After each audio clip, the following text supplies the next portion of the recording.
Good afternoon and welcome here to Maxiel Gymnasium. It's a non-conference game here with women's basketball between the University of Rochester Yellow Jackets, your Oswego State Lakers. I'm Brendan Phillips, Justin Strell, and Adam Rupsick.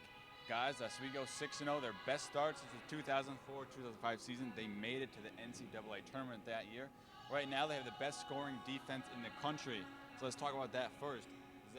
Does that number reflect Oswego's quality of play this year, or the quality of the opponents that Oswego's faced? I think it's a little bit of both. Obviously, good defense, but not so great opponents they've faced. But you look at Carrie Kipper playing defense, a very good perimeter player. She's done a good job shutting down the point guard of the opposing team throughout the season. She's gonna have to step it up again here this afternoon. Yeah, I agree with that, and I think this stat is crucial, especially going into this game against a very, very good University of Rochester team. You know, this U of R team's traveled all over the country in their early season, posted an impressive 6-1 record, and I think Oswego's going to need that top-scoring defense if they want a chance here in Maxiel. I mean, they do have the home court, they have the 6-0 record working for them. I think that stat's going to be big if they want to win that good scoring defense. Now, Oswego has that astounding stat, 40 points a game. University of Rochester also leads the country in a stat rebounding margin. So what do you make of that? How good Rochester rebounds, especially against a smaller Oswego team? Yeah, this is probably the biggest advantage that Rochester has over Oswego. As you said, leading the nation in rebounding margin. Last year when Oswego played Rochester, a rebounding margin of -21. So Oswego really has to get some positive play from Jasmine, who had 14 rebounds the other night. Megan Stover has to do a lot better than the one rebound she got on Tuesday night. Yeah, definitely so, especially being that big force down low. Really, Oswego's only force down low. They're not a paint team by any means. They're doing a better job of attacking the paint, but a couple things that will kill a team point blank are getting out rebounded and transition. And those run together, you know, especially rebounds on the offensive end. They can't give up rebounds to this U of R team on the offensive end, give them 4 or 5 chances each offensive time, and then go back down and only get 1 shot. That'll take the air right out of this Oswego team. And I think they rebounding, they need to, you know, back to the fundamentals, box out. Even though the height advantage isn't there, if you get lower than the other girl out there, you're going to box them out. And I think that's going to be crucial, because then U of R is going to keep getting rebounds, start running, take the air right out of Oswego. Now, if you're Rochester coach Jim Scheibel, we talked about Megan Stover already, how well she's played for this Oswego team, 16.8 points a game. What are you doing to try and take Megan Stover out of this game? Well, you put one of your biggest girls on her and shut her down from getting out of the paint. Danielle McNabb was huge in this matchup last year for Rochester. I expect her to be guarding Stover all night. If you can take her out of her rhythm early on, have another game like she had on Tuesday night, it really affects Oswego negatively, because then you can't play a high-low game and you can't get the three-point shooters into their rhythm. Yeah, basically, you take Megan Stover out of this offense, you know, Oswego's done. They do have other players stepping up. Carrie Kipper, you know, can score. Nunziata can hit the 3-ball when she's called to do so. But if you take Megan Stover, I think that's your first player you got to get rid of if you're U of R looking at a defensive scheme. Take Stover out, and, you know, she's really not all that big. 5'10", it's big for a women's basketball player, but this U of R roster has got a lot of girls above that and equal to that. So I think they match up well, but Stover's also a versatile player. You know, she can get the ball out on the perimeter. She's got that good move. The head fake goes left like she does a lot. And she's going to need to use that, because they're going to definitely block her in the post. So maybe we'll see a little versatile Megan Stover this afternoon. Now, Justin, you talked about last year these two teams played. Rochester with the win, 73-39 over Oswego. Oswego had 30 turnovers in that game, and you look at the historical numbers here. Oswego 0-13 against Rochester, has not won a game yet. So, if you're Tracy Bruno, how are you trying to motivate your girls? Do you think that's enough motivation there, saying we've never won a game against this team? Yeah, and sometimes it just becomes a head game where you're convinced that you can't beat a team, and you go into a game with the mentality that you're just going to lose. Tracy Bruno has to get their team, convince them that they can compete. They are 6-0. They played some pretty decent basketball. So they should come into this game with a mindset that if they play their game, they have a chance of sticking around, and if you stick around, you have a chance to win. Yeah, this game's not over by any means. You know, U of R is a great program, but Oswego screwed themselves early on in the season. You know, they've done everything that I was concerned with coming into the season. You know, they're running a better offense. They're being playmakers out there. They're attacking the basket. Last year, they were kind of robotic. You still see a little robotic in their offense, but you got players taking it to the hoop, and that's what they need. This U of R team, very good team. We talked about, you know, it reminds me kind of a Division One program, their style of play. The way they can transition, they can pretty much do it all and do it well. So Oswego's going to have to play close to a perfect game this afternoon if they want a chance, but there is a chance with them playing well. Now, we talked about Megan Stover here in Oswego.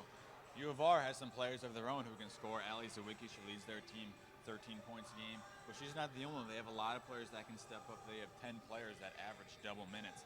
So what do you do for Oswego when you can't really key on one player, where your U of R, you can key on Megan Stover? How do you game plan for the amount of players that U of R has? You just have to play solid man-to-man defense, and whoever is out on the court has to shut down whoever they're guarding, no matter what.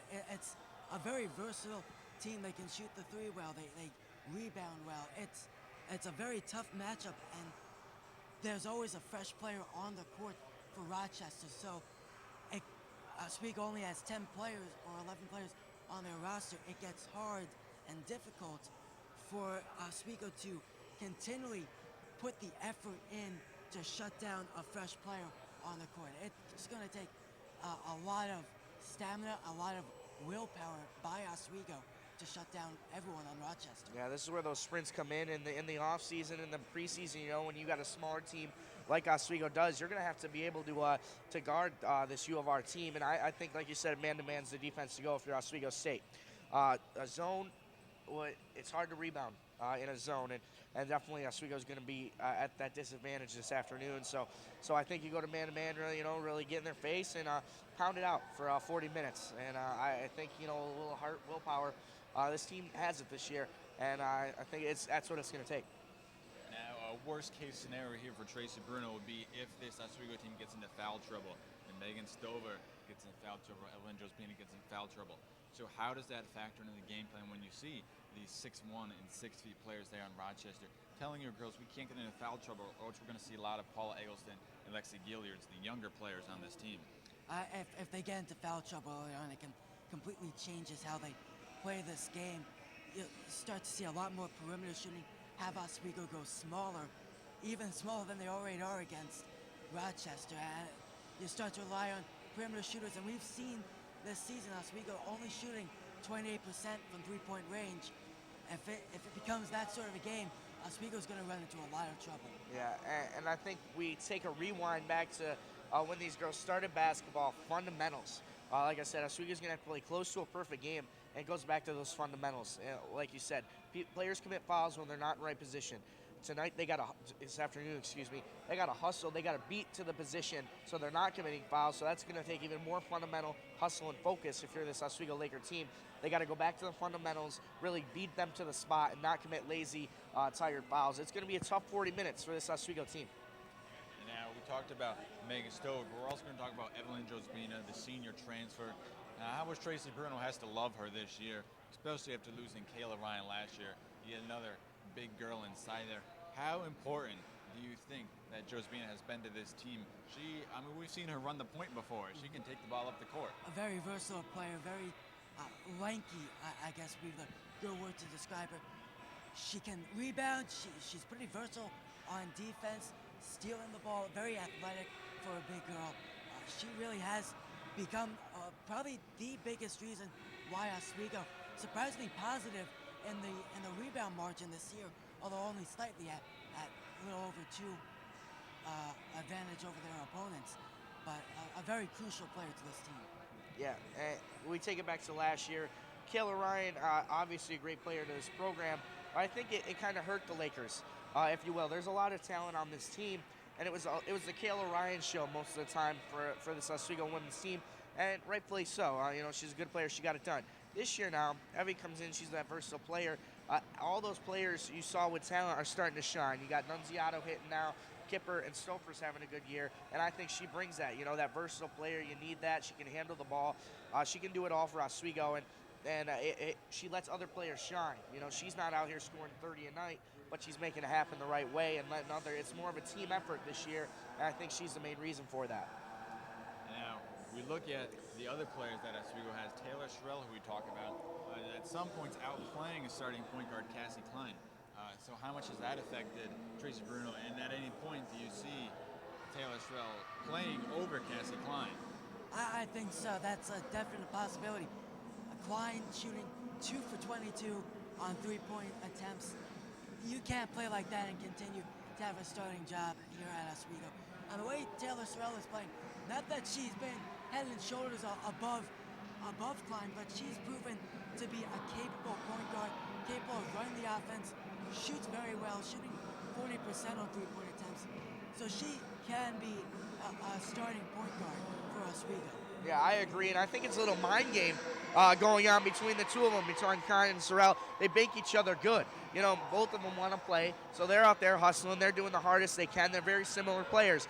The only thing, they are two very small players, you know, especially in women's basketball. Going against this U of R team a little bigger, they might have some trouble, you know, being able to be the floor generals out there, getting the ball. So they're going to have to look for quick passes, getting to the offensive end. But I like the combo there. It makes each one better because they're working harder. Yeah, we mentioned they both almost look like twins there on the court. They're both 5 feet, very short. So now they're both not much height there. If you're U of R, do you put a press on them, try and double team them in the backcourt, get some turnovers? How do you game plan? Makes it a little easier. Yeah, absolutely. Get the turnovers. 30 turnovers for Oswego in this matchup last year. You do that again by pressing Klein in the backcourt. If Sorrell comes in, you definitely pressure the freshman, try and force her to make some big mistakes. And see if you can generate offense off turnovers. Turnovers haven't been that much of a factor for Oswego this year. I think if you're Rochester, you definitely try and force them to make those turnovers. Yeah, no disrespect against the 2 point guards for Oswego State, but you're a coach planning to play this Laker team, you go right at them. You know, with a little, almost everybody on the roster for this U of R team is taller than those two. You go right at them, full court press, get in their face, make it real tough for them to see. No disrespect, like I said, they're just small, they're quick, they can play the game, but take advantage if you're the other team, get right in their face, cause turnovers. Now, Oswego, you have to key in on the larger players talking about with U of R. You see some double teams going on inside there. You double team one, you leave another girl open. McAdoo could go off. Absolutely, you're right. And you know, this team is so great. That's the main reason why Zawicki's shooting quite nearly 50% from three-point range. I think the key tonight, you can't double team anyone, because if you do it, it's going to leave someone open. You just have to play very tight man-to-man defense, keep it a track of where everyone is on the court defensively, and no defensive breakdowns. You break down defensively, it's going to snowball out of control very quickly. Oswego's not going to stop this U of R team. Their goal this afternoon is to contain them, and that's what they got to do, hustling in that defensive end. You know, U of R is going to score. They're going to be in this game. There's no chance Oswego comes out here and blows them out. So Oswego's got to focus on containing them. Yeah, they're going to score, but if you're playing good defense, you got to contain them to blowing you out, and that's what they got to focus on today. And we are just 16 minutes away here from tip-off. Brendan Phillips, Justin Strillo, Adam Webster.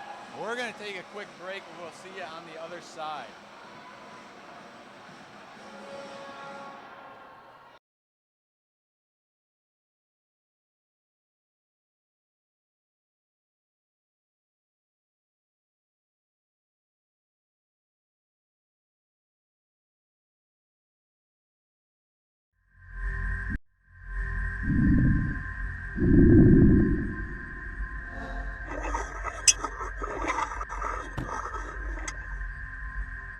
Attention students and faculty.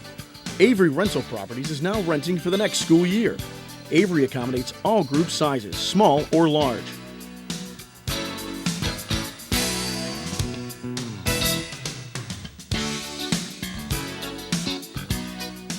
Avery Rental Properties. Make our house your home. 24-hour maintenance, garbage removal, snow removal, and off-street parking. Avery Rental Properties. 315-343-5005.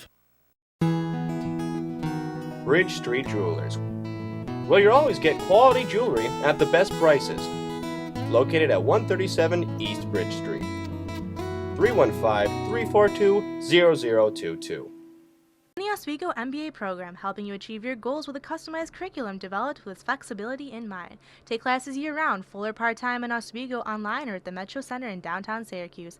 More information is available online or by calling 315-312-2911.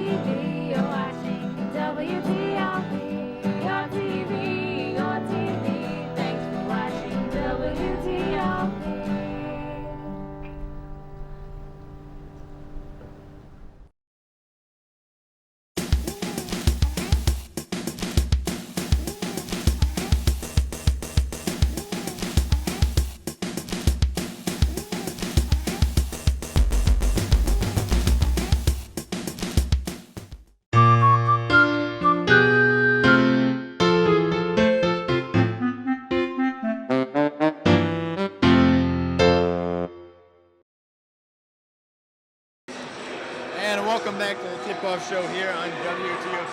Brendan Phillips, Justin Strillo, Adam Rupsick. We have just about 13 minutes here till tip-off. We've been talking about this matchup here.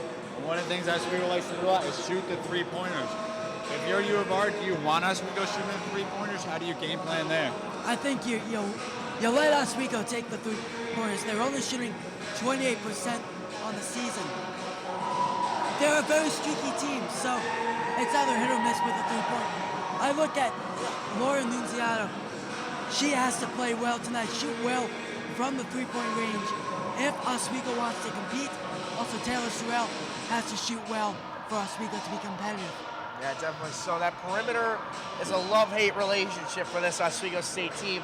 When they're hitting, they're deadly. They live by it. You know, they can get on runs, really open the game up.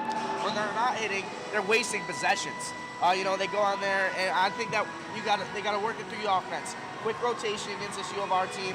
Get open shots, take the three. They're going to need the three to stay with this U of R team. You got to expect U of R to score a lot on the offensive end. So Oswego on the other end's got to keep up, maybe with a few threes. They got to shoot better. Look for Nunziato. When she's on, she can really make it rain in Maxfield. Now U of R, you mentioned 13-0 against Oswego. How do they avoid the letdown here and say, well, we haven't lost to you yet? What do they have to do to not take this game lightly? Well, obviously, just play their own game. They have a certain style. They know what they're doing. The important thing to remember is anytime you consistently beat a team like they have, you have to go into the same game with the same mentality every time. So if you light up just a little bit here at this level of play, it's going to hurt you. And Jim Scheibel has to keep in mind and stress to his team that this is not a team to take lightly. They're 6-0. They have Oswego knows what they're doing. They're competent players. They have to just take it seriously. Yeah, I like the word you use there, Justin, consistency. I think that's what they're going to need this afternoon. You know, we talked about near perfect game. I'll keep stressing that because that's what they're going to need. Got to be consistent on both ends. Can't be committing lazy fouls and can't be throwing up junk on the offensive end. You got to get good opportunity, high percentage shots, and back on the defensive end, hustle, play high quality fundamental defense, and you got to be consistent for 40 minutes. Now, we already mentioned how U of R, very good rebounding. Lauren Wagner, great rebounder, 8 rebounds a game. She almost averaged at some points. If you're Oswego, we already talked about Megan Stover and Josephina. What other players have to step up inside in your eyes to help box out on this team? I think it's definitely Stover, Josephina, as you said. They have to just be able to control the boards if they can. I don't see how they will be able to do it, but you just get into a good flow early on. Maybe you catch a lucky break on one, a tip ball that just ends up falling into your hands. Little things like that. You need a little bit of luck if you're Oswego when you're going against a superior opponent. Yeah, I mean, you gotta expect U of R's going to rebound Oswego this afternoon. But Oswego, obviously the bigger girls, but I look for a player like Paula Eggleston to come into this game. She's tough down there. She can get in the paint. Not the biggest, but I like her fundamentals boxing out. Look for players like that to come off the bench for Oswego. Really get those dirty minutes, if you will.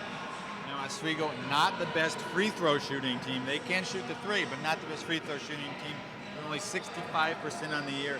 Last year, when they played University of Rochester, they only got to the line 6 times, which you can't really win a game when you only get to the line 6 times. You're Oswego. You're practicing your free throws, of course, but is it almost a fear of getting to the line now when you don't know if you're going to make them? Yeah, I think it is too, and Oswego has to play aggressive as well. They can't shy away from a bigger opponent. They have to, first of all, get to the line. They only did that 6 times in the matchup last year, as you said. But when they do get there, they have to just focus, try and see if you can get Nunziata to the line, one of their better free throw shooters. Just get your pure shooters to the line, not so much the big girls. And if you're aggressive attacking from the perimeter, your guards can get to the line and put the forwards from Rochester into some foul trouble. Yeah, the foul line's a beautiful thing in the game of basketball because it means your offense, you're working hard, you're getting high percentage shots, you're getting fouled and going to the line.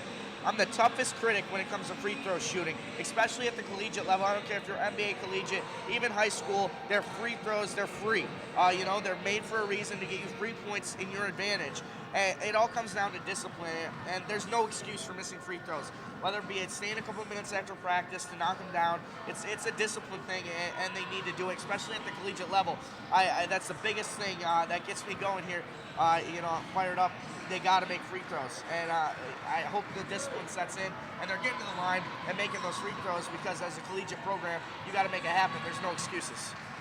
You mentioned Laura Nunziata, knockdown shooter. 9 of 9. She's perfect from the line. Let's knock on wood there. We're probably jinxing it. But we'll see how she does today if she can get to the line. So now we're going to talk about your keys to the game. Both teams. What do you think Oswego has to do? One thing for each team. What do you think? Oswego, no blind assignments on defense. Just keep constant pressure.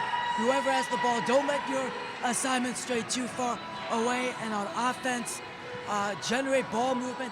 Find some open shooters, play a high-low game with Stover and your guards, and just distribute the ball well enough to find some open shots.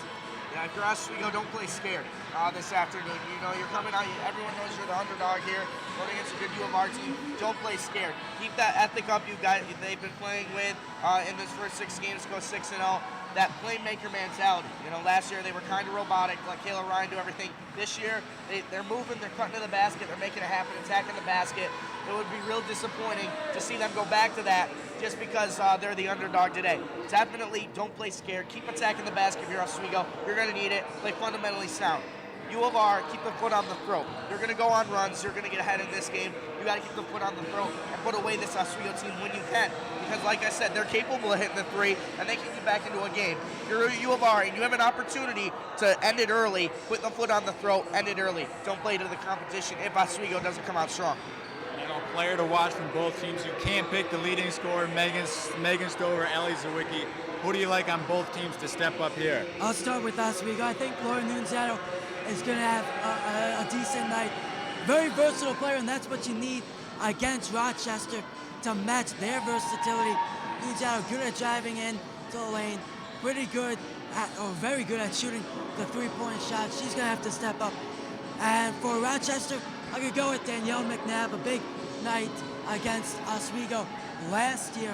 I think she goes off again. Very tall player, 6'1", is able to get the rebounds for Rochester. Yeah, for U of R, I'm going with Lauren Wagner. She's only 8 points a game she averages. She's 6 foot. She can play big. She's going to be a crucial rebounding part for U of R. Oswego side, you know who I'm going with, Carrie Kipper, my favorite player on this Oswego State Laker team. 17 points in Tuesday's matchup against Brockport. She's going to come out big today. She was there when she was shooting in the gym in the offseason. She plays hard. Carrie Kipper for Oswego State. All right, now real quick, I want a final score from each of you. Just the score. I'll go Rochester 75, Oswego 50, somewhere around there. I'm not going to say who scores what. I'm going 68-52. All right, and that is going to do it for our tip-off show here from Maxwell Gymnasium. On the other side of the break, Matt Stone and Blaze here will be with you. Stick around for Rochester versus Oswego.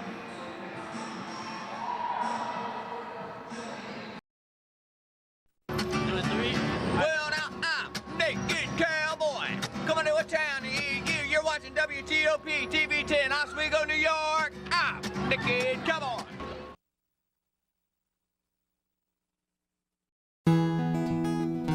Bridge Street Jewelers. Well, you'll always get quality jewelry at the best prices.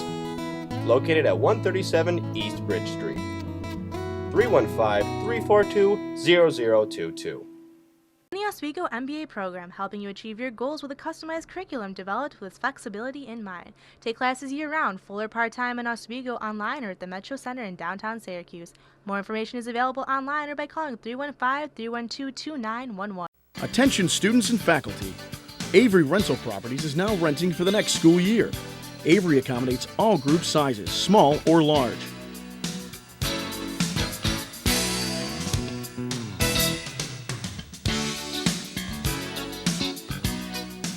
Avery Rental Properties. Make our house your home. 24-hour maintenance, garbage removal, snow removal, and off-street parking. Avery Rental Properties. 315-343-5005.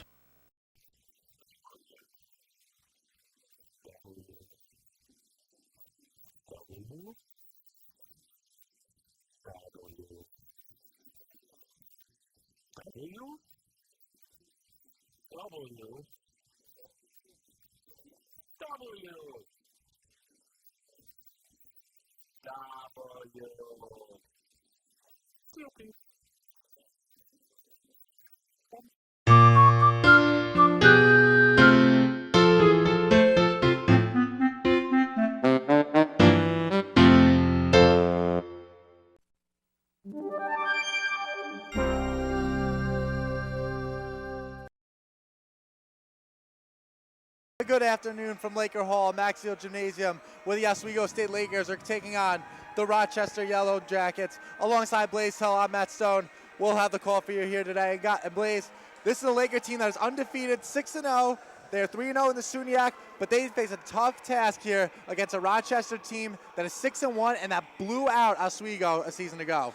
Matt, the Lakers come into this game today playing some really good basketball of late. I think, after everyone's still talking about it, since the loss of Kayla Ryan last year, I think this team is really overachieving on what they were expected to do this year. You look at, they're only allowing slightly under 40 points per game, and they're scoring over 60 points a game. Their shooting from the field hasn't been great. Their rebounding margin isn't great. So definitely some concerns headed into today, especially, Matt, when you look at the Yellow Jackets, who are out-rebounding their opponents on the season by they have 100 more rebounds than what their opponents have seen this year. They have a points per game differential of 17, and they got some pretty good players there as well, Matt. And you touched upon the Lakers' defense. On Tuesday night, the Lakers lowered their opponent's scoring average to 39.5. Best in all Division III basketballs. They held Brockport to just 37 points and a 16-point win. But this is a Rochester team led by Ali Zawicki. You went to high school with her, so you know her pretty well. She's averaging 13 points a game, about 3 assists, and she's a player that can do it all. She's going to lead them up the court. She's a scorer. She can pass.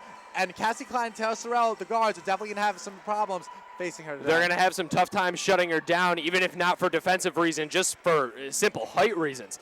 Klein and Sorrell both stand at 5 feet. Ali Zawicki's listed at 5'6". I think she's a little bit taller than that. But all the same, they're going to have their hands full today because, Matt, like you said, she can really do it all. And a lot of people this season have really, kind of questioned the Lakers' defense, whether or not it's here to stay. I think this will be the true test today. The Laker defense that comes out today, I think is going to have to be the best defense that Oswego is capable of playing. They had some weak opponents in the early going where they held their opponents within the 30s. Then you look at last week, and they played Plattsburgh, they played Potsdam. You mentioned the Brockport game. Not teams who typically are great offensive juggernauts. Guess what? This Yellow Jacket team This is going to be a big test for Oswego today. And I think if the Lakers have something to hold their hat on, it's that this Yellow Jacket team only defeated Geneseo by 2. A Danielle McNabb buzzer beater to get a 60-58 win. Geneseo, one of the SUNYAC foes. They have a nice record at 5-1 early on, So Lakers know that they can compete with this team. This is going to be really a true test in a non-conference game. Rochester out of the University Athletic Association. Definitely going to be nice to see if the Lakers are going to be a team to stay, or are they going to be one of the lower teams in the Student Yeah, I think and this could determine that. Even if they don't win this game, because I'm going to be honest, Oswego's going to have to do a lot of things right, and Rochester's going to have to do some things wrong today if Oswego has any chance at winning this game, really. I think if the Lakers can come out and even stay within 20 points in this contest, Matt, I think they're going to be just fine this season, and this, like you said, is going to be a big test for the rest of this year. And we're going to take a look at the national anthem coming up right now, so we're going to let you guys take a listen.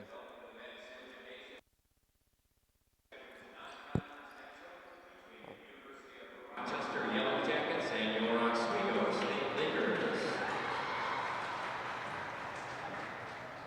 Ladies and gentlemen, our senior and student athletes and coaches welcome you to this evening's contest.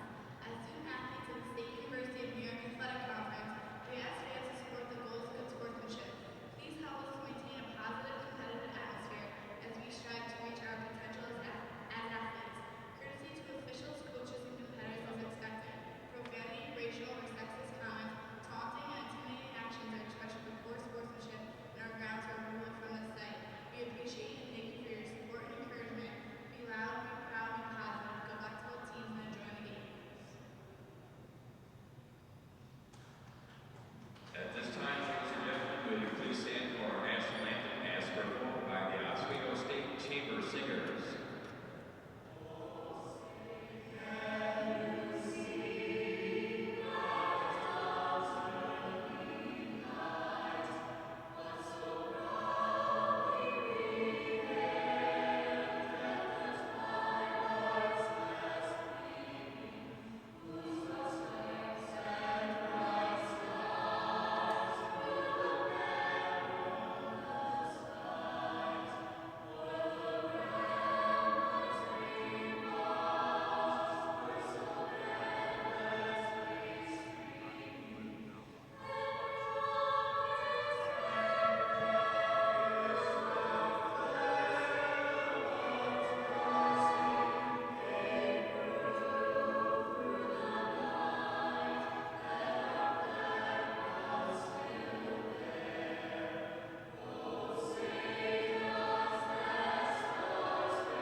And just a couple of minutes away, actually about a minute away from tip-off, and Blaze looking at this Rochester lineup, Zawicki, Walker, McNabb, Oleski, and Wagner.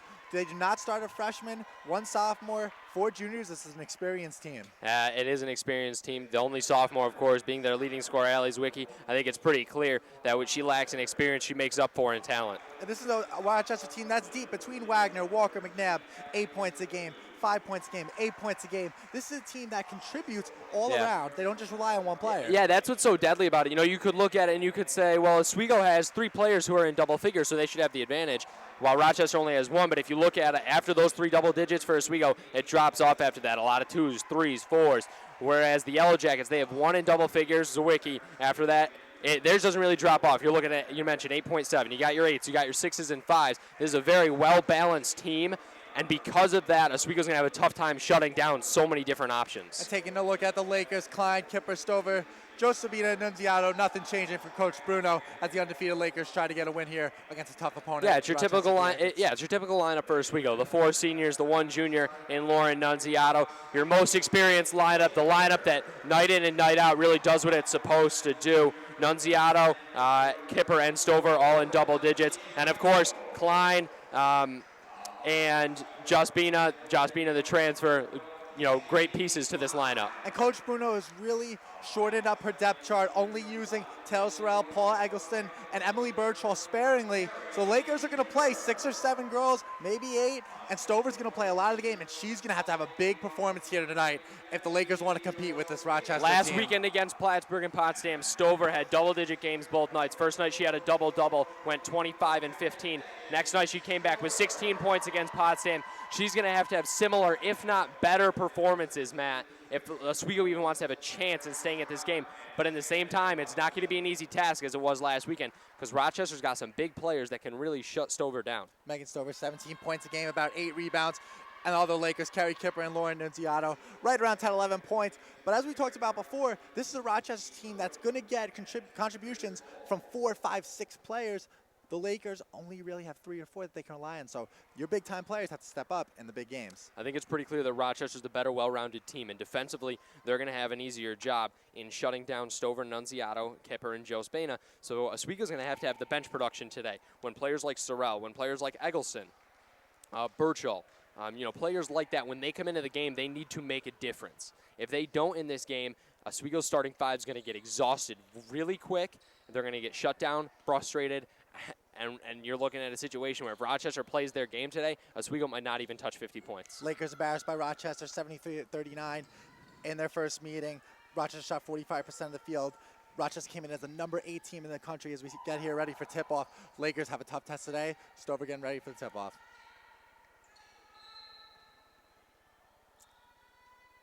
And Rochester controlling the early possession.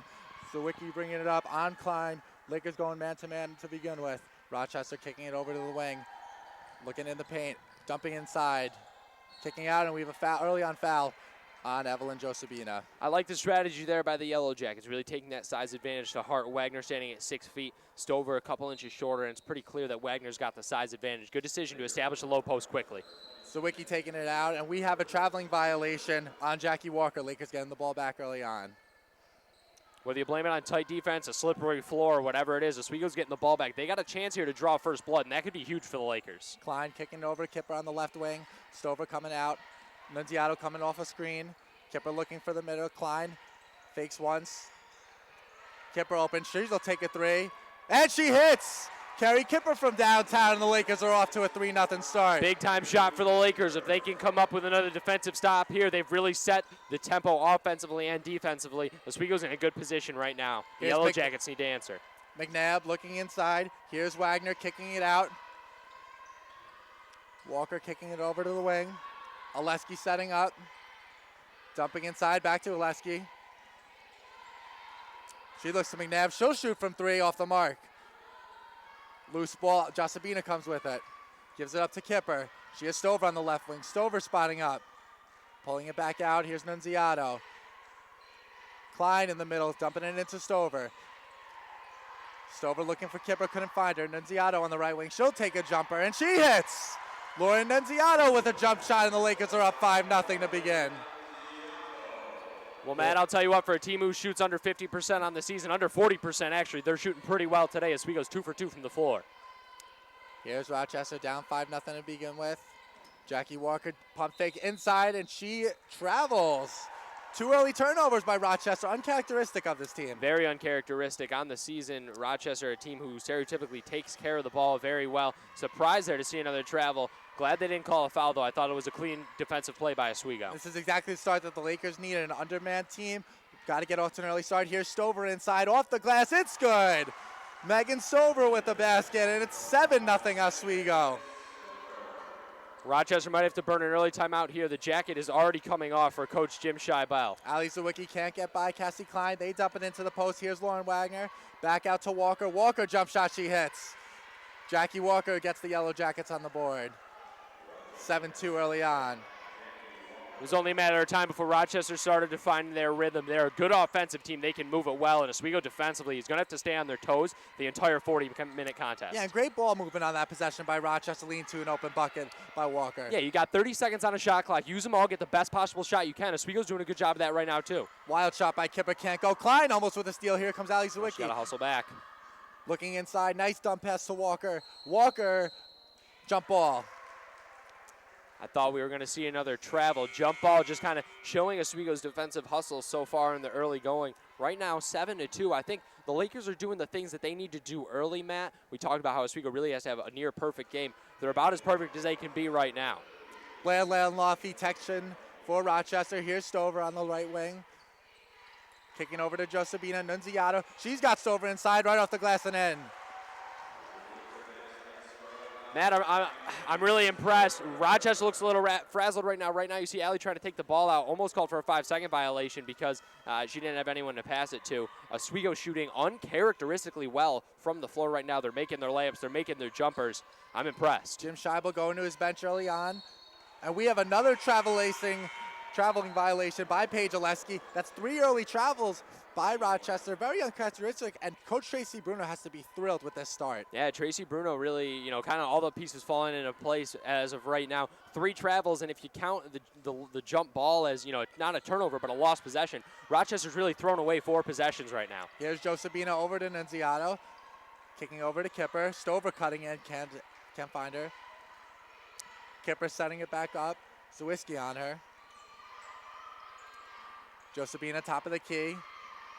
6 on the clock. Stover, contested 3, no good. Rebounded by Rochester. Here comes Allie Zawiski. She'll pull up and hit. Allie Zawiski from downtown. And it's 9-5 Lakers. Zwicky on the season, she was slightly under 50% coming into today. That puts her at exactly 50% from 3-point range. It looks like they only gave her a 2. Still shooting 50% from the floor. Klein open jump shot, she hits. Foot was on the line, that's a 2-pointer. 11 for Oswego, 5 minutes in.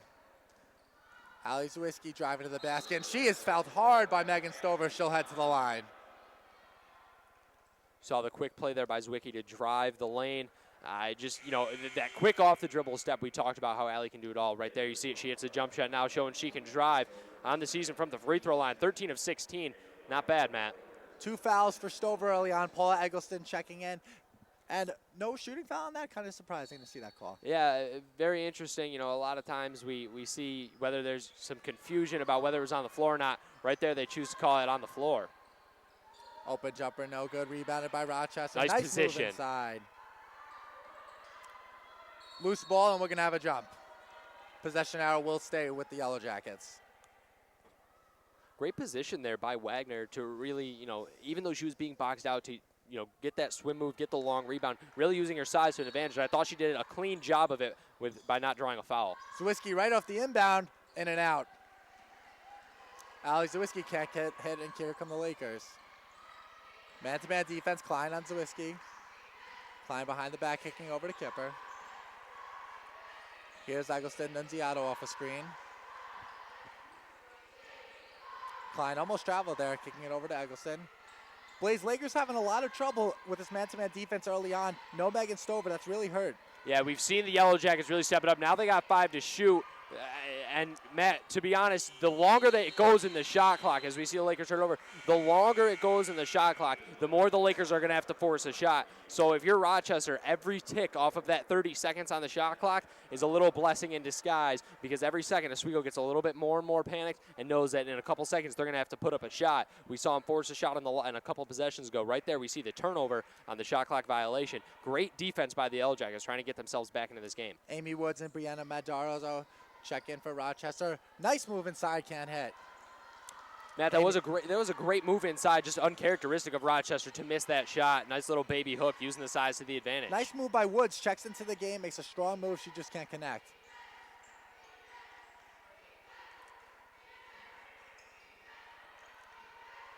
Klein off a screen, open 3, no good.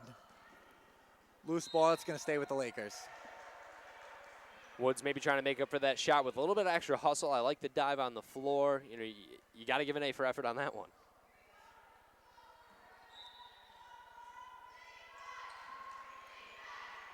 Klein, top of the key. Rochester staying into their man-to-man defense.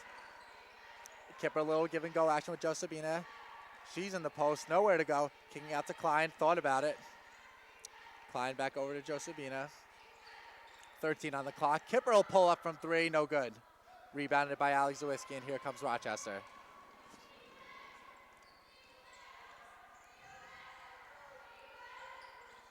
Here's Madarzo. Tried to go back door. Zawiski couldn't find her. Nice move by Woods inside. She can't connect. And the Lakers are going to control possession. Another miss inside for Rochester. They can't make Coach Jim Scheibel too happy here in the early going, looking at a situation where, this game could be tied if Rochester's hitting their shots down low. Terrence Smith checking in for the Lakers. as well as Emily Trappini for Rochester. And Coach Jim Scheibel has already played 8 Rochester Golden Eagles, while the Lakers have just played 6 players. Another Rochester Golden Eagle checking in, so he's using his bench early on. Yeah, he is, and this small lineup for Oswego, we'll see how it plays a factor here. Stover and Joe Spain are both on the bench right now. Oswego's 2 biggest players. Here's Klein, 10 on the clock.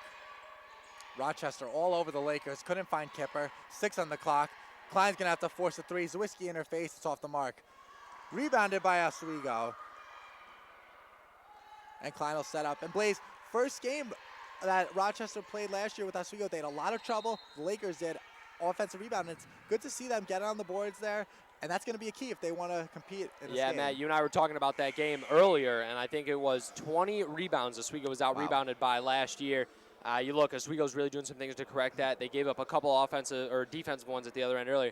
Right there to get the offensive one. That's big because they got the full 30 seconds. Now off the shot clock, they got another 30 seconds. A lot of time to set it up and find a good shot here for the Lakers. Senior Kristen Wright checking in for Rochester. Terrell Sorrell getting ready to check in for Oswego. Nunziato nowhere to go. Klein pump fakes. 15 on the clock for the Lakers. Bad pass by Nunziato, and it's going to go to Rochester. That's a good look, but you want a clean bounce pass on that. You fake a pass to make a pass. You fake high, drop it down low, the little sidearm swing pass. Coaches don't usually like to see that. Leads to a turnover there. You can see why. 12:53 to play here in the first half. 11-4 Lakers. Lakers really hanging tough. Megan Stover on the bench with 2 early fouls. And the Lakers defense we see here has been great so far. Jump ball, and the Lakers are going to get possession. Allie Zawiski early on, not really a factor. She's on the bench now. Coach Jim Scheibel going to his bench. Yeah, we haven't seen Allie really, or this Rochester offense as a whole, do too much offensively. I think that's why we've seen the bench, trying to get in some new rotations, see what's going to work, because if it's broken, you got to fix it. And I think it was pretty clear that Oswego was the better team coming out early on in this game. Sorrell, top of the key, kicking it down low. We have a pushing foul on Amy Woods. Second foul on the Rochester. Smith went down hard on that one. Now, interesting play here. Woods heads to the bench with 2. Stover also has 2 in the early going, so fouls already playing a factor in this game. Oswego, we haven't seen a bucket in a while. Been pretty low scoring, a lot of turnovers, a lot of defense from both sides. Danielle McNabb checking back in for Rochester. Here's Nunziato. Sorrell to the top of key. She'll think about it. Great nice move. Fake. And it's deflected outside. Nice move by Tyler Sorrell there, almost setting up an easy basket for Oswego, not settling for those difficult jump shots. Yeah, and it's amazing how those fundamental things, especially when you're that small, people think you're going to shoot it, especially because you're a freshman, but you throw them the pump fake and then you try to get it down low. Still got 21 seconds on the shot clock, plenty of time. Kipper, nice pick and roll. Can't hit. Paul Eggleston with an open look, can't connect. And here comes Oswego Mendoza. Great possession by Oswego. Something you're proud of if you're Coach Tracy Bruno. Just couldn't connect on the shot. Now Rochester an opportunity to start chipping away at the 7-point deficit. Madrazo, open look from the corner. She buries it. Brianna Madrazo hits a 3, and it's a 4-point game. Madrazo on the season averaging over 6 a game. Rochester's really that type of team. If you give them an open shot anywhere on the floor, they're going to hit it. And we talked about it early on, getting that bench production. Huge for Rochester. Allie Zawiski not playing well early on, but you know what? You get a couple players off your bench, get some easy buckets. There's plenty of time, and that's what's so great about Rochester is that their versatility to not only have a starting 5, but also having so many other people that it's difficult to shut down off the bench. Megan Stover getting set to check back in. Taylor Sorrell with a forced jump shot in that last possession, but the Lakers get another turnover, and Sorrell will set up. Another thing that doesn't make a coach too happy, a no-look pass that goes awry. That's what happened right there. Rochester nearing double digits now in turnovers, Matt. Tana Smith kicking over to Nunziato. Here's Eggleston, and she is fouled going up. Tell you what, Matt, I know a lot of it's because of the cheerleaders, but a pretty good crowd here, pretty noisy, especially considering a Saturday before finals, a women's basketball game in the afternoon, a good crowd here so far. Nice to see some Oswego fans coming out and supporting the Lady Lakers. A nice move by Paula Eggleston to get position in the post and make a strong move to the basket. She'll get 2 free throws. And Eggleston connects on the first. Jackie Walker returns for Rochester. Eggleston on the season improving to 12 of 17 from the charity stripe. Free throws a big part of every basketball game. Emily Birchall getting set to check back in for the Lakers along with Stover. Eggleston and Kipper will hit the bench. And Blaze, how big is it for this Oswego team to come out early on and get an early lead when they know they were blown out by the same team a year ago? Got to give them some confidence early on. Yeah, you do. Part of it is, they were hungry coming into today, so they wanted that early lead. But part of it is they had to have that early lead. If you fall behind to Rochester, a team who's better than you on paper, you're going to fall behind, and then you really have no chance from there on out. Setting the tempo early here today has been huge for the Lakers, and that's a big reason why we still see them leading halfway through the first half. 10:46 to play in the first half. Low-scoring game here early on. Lakers leading at 13-7 over the Yellow Jackets. Jackie Walker in the paint, dumping it down low, and we're going to have a traveling violation. Emily Trappini, a little too many steps before she took a shot at the basket. Fourth travel, not just fourth turnover, fourth travel on the day for the Yellow Jackets. Something they got to take care of, especially because they've all been on the post when you're within 5-10 feet of the basket. Here's Megan Silver, top of the key. Nunziato coming off a screen. Birchall to the basket. She hits. Emily Birchall with a strong move right to the baseline, and she banks it off the glass as the Lakers go up by 8. Birchall doesn't usually get too many minutes on this team as a sophomore, but those minutes she gets, she makes some quality minutes. She's really, making a case to be one of those future players on this team. Michelle Rain can't connect. Rebounded by the Yellow Jackets, and Kristen Wright will head to the line.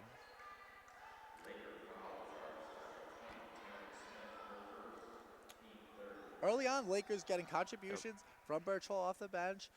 Eggleston getting an early basket. Megan Stover struggled early on, but Oswego hanging in tough. And I think we're both surprised that we have the score that we do right now, 15-8. Yeah, Lakers leading. Both teams average over 60 points a game on the season, Matt. So when you see a 15-8 score 1/4 of the way through this game, I mean, we're not really on pace to hit that right now. Oswego is just actually right on target. But Rochester's way under their mark. Oswego, what I like what they're doing is they're spreading the ball around. A lot of people scoring. When you're playing, you got to play to the level of your opponent. I think they're doing that right now, getting a lot of people to score, something Rochester likes to do, and the Yellow Jackets have had trouble with it. We have an offensive foul by Emily Birchall. Jackie Walker shaking up on the play. Both Smith and Stover now both with 2 fouls. I believe Smith just headed to the bench. Stover's still on the court. If Stover picks up a 3rd foul, that'll be a big moment in this game, and she really won't be able to come in until several minutes into the second half. Sorrell, Stover, Nunziato, Birchall, and Josephina in for the Lakers. And a forced pass, and it's going to the Lakers. And this Rochester team really out of sync early on. The Lakers' man-to-man defense has stifled them. Yeah, Oswego just in general has looked better than Rochester. Rochester's looked very frazzled. Now we're going to see a timeout called, I think, by Coach Scheibel. And I think reasonably so at this point, Matt. I think it's pretty clear that his team isn't doing the things that he expected. Yeah, and we have our first stopping at gym play, and we really shouldn't be surprised because this Laker team holding opponents, as we said, to under 40 points a game, tops in D3, and Coach Bruno has really stressed man-to-man principles. They play a man-to-man defense a large part of the game, and Ali Zawiski most likely going to check back in here for Rochester. Rochester wants to get out and run. They're averaging over 60 points a game. This is a team that loves to get on the break, led by Zawiski, strong point guard who's able to set up teammates for open shots, but Lakers have done a great job so far. Yeah, it's been kind of a perfect storm of sorts for Oswego because, like you said, Matt, Rochester's a team who wants to get out. They want to run. Oswego's, more of a low-tempo team. They want to use all 30 seconds, and that's hurting Rochester's style now. If they can start to get some steals, make Oswego take some bad shots, we'll see this game turn in a hurry. And because of Josephina, the transfer, and Stover, is that a reason that the Lakers love to pound the ball inside? Oh, absolutely. When you have that height, it's not really an advantage in this matchup because of Rochester's height, but when you have that height, you want to use it. Right now we see Stover on the top of the key setting screens. She's so versatile. She can really do it anywhere on the floor. And when you have that, you want to use it. This is the tallest lineup they have right now. Nunziato, Stover, Josephina. Emily Birchall, similar moves early on, which she connected, couldn't hit right there. Rochester looking to pound the post. Here's Danielle McNabb kicking it over to the left wing. Nunziato defending, Stover now defending. Nice move inside. That's going to be an easy bucket. I think that's something Coach Scheibel stressed during that timeout. Lauren Wagner's the tallest player on the floor at any one given time. Not really anybody who can guard her. Pound it down low to her, and then he probably said, Wagner, start making your shots. You've missed a couple so far. Made a difference right there. They're within 4. And this game is a mismatch in the post for the Lakers. Emily Birchall traveling there. Cassie Klein getting set to check in. Tara Sorrell head to the bench. Great Coach opportunity. Bruno giving Emily Birchall a good run of money early on. She hasn't played that much this year, but must be practice or something that's getting her some playing time here. She's working hard, and when she gets in, she's not necessarily doing it in the point column. She's only averaging about 2 per, but it's the other things she does, the intangibles, and just being aware and knowing how and when to be where, and it's apparent that Tracy Bruno likes the things she sees. Lakers can't control rebound. That's going to lead to an early, easy Rochester bucket as Paige Oleski with a nice move to the bucket. And we have a 15-13 game here. Lakers haven't scored in about 3 minutes.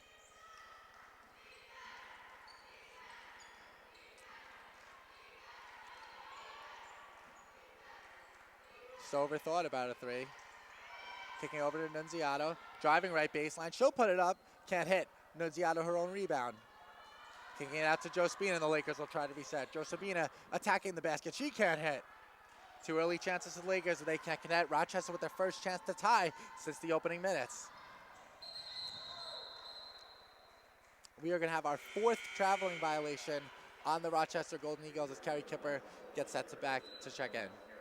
That's good defense there by Oswego, especially because that's a bucket that, you really can't give up right there in transition. Then Rochester would have all the momentum they needed right now to really, run away with this game. Oswego needs to slow it down, use all 30 seconds of this shot clock right here.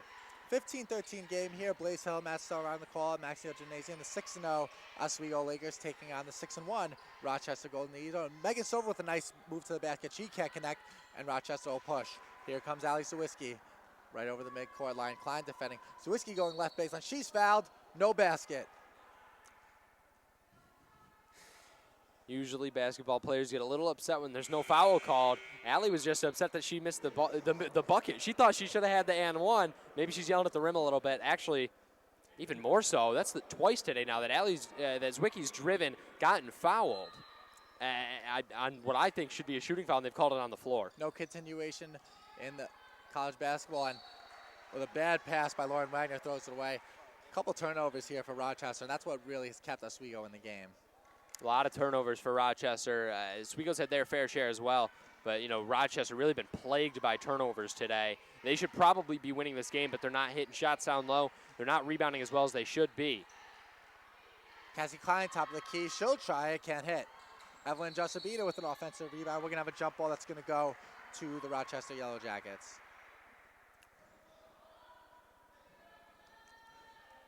And Blaze, during that last timeout, what do you think Coach Jim Scheibel was saying to his team? He knows that this is a team that has more talent than Oswego, but they've come out here on a Saturday afternoon and they've looked asleep so far. Yeah, when you're the better opponent, you just have to play your game, and that's not something Rochester's doing right now, Matt. We've been talking about it all night. They want to get out and run, and they just haven't so far. Oleski can't hit. Here comes Stover to the basket. It's an easy transition bucket. Lakers rebounding and leading into transition bucket as Megan Stover has her 6th point of the game. And there you see it again. Turnovers by Rochester leads to buckets the other way for Oswego. That's what's been hurting them tonight. They're still just not playing their game right now. Allie off the screen and roll. Kick into the corner. 3-point try is no good. Paige Oleski can't hit. And Cassie Klein with a great pass to Megan Stover, and she hits. Megan Stover running the court well as the Lakers go up 19-13. Rochester caught on their heels right there. Oswego's got a lot of momentum. Stover's nearing the double-digit mark. She'll hit it on her next field goal. Stover with the steal. All over the court is Megan Stover. And this is a night in, night out basis. She produces much like Kayla Ryan did a season ago. She's the most reliable player in the Lakers, and you can almost pencil her in for 16 and 7 tonight. Klein's going to try a 3, can't hit. And we're going to have an offensive foul on Evelyn Josabina as it's going to go the other way. Paul Eggleston gets set to check in. Lakers with a nice little run there to extend their lead to 19-13. Yeah, and credit to Stover to get that steal. Rochester was playing very robotic right there, just kind of running through their plays. And Stover said, you've run this play already tonight. I know what you're going to do. You haven't been faking your passes. Jump that passing lane, easy steal, try to get a 3rd transition basket in a row. Didn't work out. Oswego's playing good basketball right now. Lakers still in the man-to-man as Alice Whiskey drives by Cassie Klein, and she is fouled. That one I think is definitely going to fall on the floor, and rightfully so, I think. I think that's going to put Allie, it's going to put Zwicky at the line anyway, shooting a 1-and-1. Got to be careful now if you're Oswego. Taryn Smith, Megan Stover, Cassie Klein, all now with 2 fouls. I say Klein with the 2 fouls. Tara Sorrell getting set to check back in. That'll likely do it for Klein in the first half. With 2 early on fouls, Sorrell likely to play out the last 5:33. I was actually surprised when Stover came back in. Stover got her second foul about 6 minutes into this game. She came back in at the 10-minute mark. Credit to her for being able to play this long, and really a gutsy decision by Bruno to put her back in the game with 2 fouls. Hitting her first makes it a 5-point game. She'll hit both. Free throw's not something she misses too commonly. She's only missed 3 on the season, and she's the lead scorer right now for her team. And for a player that's struggling from the field outside, getting layups, getting easy foul shots to the line, definitely boosts confidence. Yeah. Tara Sorrell throws it away, and here comes Allie Zawiski on a fast break. Zawiski's fouled and one! Allie Zawiski with a strong move to the backside, and it's a 2-point game. Bad foul there by Paul Eggleston. And sometimes free throws are all you need there. That is a bad foul because what you want to see is if you're going to foul on a breakaway, you need to foul hard to make sure that and one does not happen. Sometimes free throws, though, they kick you out of that slump, they get the steal, they get you headed the other way. And like I just said, Zwicky doesn't miss free throws too often. Just like that, we have a 19-18 game here, and Allie Zawiski with 7 points. She's clapping her hand. Getting excited is Kerry Kipper on the left baseline. Over to Paul Eggleston. Nunziato will try a 3, and she hits! Lauren Nunziato from downtown, and the Lakers go up by 4. Nunziato coming into today, 14 of 28, exactly 50% from behind that arc. She's found herself very comfortable there this year, and she's been knocking them down almost automatic. We see it right there again. Great play by Nunziato. Coach Bruno wasting no time as Megan Stover gets ready to check back in. And a strong move by Jackie Walker. She can't hit. And Eggleston with the rebound. She'll hand it over to Sorrell. Rochester. Coach Bruno asking Sorrell to push. It's been working. Why wouldn't you ask her to push? I mean, it's been working. Here's Eggleston to Kipper. Kipper thought about it, brings it back out, and Sorrell set it up. Rochester's on their heels right now. They got to take advantage. 10 on the clock for the Lakers. Here's Eggleston. Kipper thought about it. The Lakers have to hurry. Here's Sorrell. She'll have to force one. Inside to Josebina. And she's not even going to get a shot attempt off as we have a shot clock violation. Great defense there by the Rochester Yellow Jackets. Good play there by Josebina. Lakers waited a little bit too long. Really, when that shot clock hits about 10 or 8 seconds, that's when ideally you want to start to make your move. Lakers waited till about 3 or 4 seconds. It doesn't give you a lot of time to put up a shot. That's why Josebina had to force it up. Coach Bruno using a timeout here. And Blaze, what's really impressed you so far from both teams? Oswego leading by 4 early on. Rochester 18 points. Allie Zawiski starting to get going. She's got 7. What's been your first impression here in the first half? My biggest impression right now is it's kind of 2 things that have been playing off each other. First, it's how well Oswego has played today. A lot of people would argue, they're not playing their best basketball, but they don't need to right now. They're playing Rochester's game, which is what you have to do when you're the underdog, even if you're at home. I think Oswego's doing a great job of playing Rochester's game and beating Rochester at their own game. The other thing that surprised me is I expected Rochester to come out here and put up 35 points this half. They're only halfway to that right now with 4 minutes to play. Rochester just not playing their game right now. Really, they need to get back into, just kind of doing the things that they want to do. And Allie Zawiski, the only starter on the floor for the Yellow Jackets right now. She drives baseline and kicks it outside. Rochester looking to pound the ball inside. Kipper, man-to-man defense on Mendoza. She makes a nice move to the basket. Wild shot, and it's going to go the Lakers' way. What I saw in that possession was a pretty clear movement to attempt to get the ball down to Wagner. Even though she's missed a lot of layups here in the early going, they're still trying to take advantage of that size that they have down low. They weren't able to get it to her, and that's why the Yellow Jackets had to force up a shot. Sorrell looking to Stover, and it's kicked off of Allie Zawiski as Rochester brings a couple of substitutions in. Amy Woods checking back in for the Yellow Jackets. 3:41 here to play in the first half. Oswego State and Rochester squaring off. 22-18 game. Nice competitive game early on here, please. Here's Kipper. Eggleston, she traveled before she got that shot attempt off. A lot of traveling violations early on. Is that something that we see common in women's basketball, or is this just I mean, yeah, travels are something you see in every basketball game, but I think this one's been I don't know. It's been weird. It's almost like the floor's a little slippery, and I think the refs have been calling them right. Everyone that I've seen them call, I think it's a travel. I think they're doing a good job today. And a 3-point attempt by Blair Longley is good, and the Rochester has cut this game to 1. Amy Woods in the post. She's a mismatch. Lakers double teaming inside, and that led to an open shot. Yeah, it's sliding the line. You dump it inside, you kick it back out. Three's almost always wide open. It worked out perfectly there for the Yellow Jackets. And now in the next possession, they'll have an opportunity to have their first lead of the night. Nunziato for three. She hits. Lauren Nunziato from downtown, and the Lakers take a 4-point lead. Nunziato has been a great three-point shooter this season, and she has continued it here at home. Nunziato had something to say about my comment. She said the Yellow Jackets will not tie the game on their next possession. Hit a three. She's 2 for 2 tonight. Zawiski with a turnover, and Coach Bruno wants Sorrell to set up. Zawiski picking up Sorrell full court. Here's Sorrell on the right baseline, almost lost it. Here's Stover. Agustin kicking over to Nunziato. Here's Stover on the right baseline. 8 on the clock. Stover's going to have to attack. And we're going to have a traveling violation on Megan Stover. A few too many steps. The trend's continuing right now. Emily Trapini checking back in for Rochester. And 2:11 here to go in the first half. We have a very competitive game early on, something that we both did not expect. Right now, Oswego has had the momentum and really just, you know, the better play so far, but there's still a lot of time to change that. If Rochester can change the tempo in the last 2 minutes, they could go into halftime with the lead and come back out and really run this floor in the second half. It's just a matter of what they can do in these last 120 seconds. Trapini tried to hit an open three. Woods with an offensive rebound, can't hit. Now here comes Taylor Sorrell. Sorrell looking to drive, forced shot, and that's going to go to Rochester. Forced shot there by Taylor Sorrell, not what Coach Bruno wanted to say. A few too many dribbles. Sometimes the college game the pace can just kind of get away from you. Sorrell's got to remember, you can't go to the outside on a fast break. If you're going to draw the contact or if you want to put up that shot, you got to go towards the basket. She faded there and kind of tried to put up a hook shot. That's not going to get it done.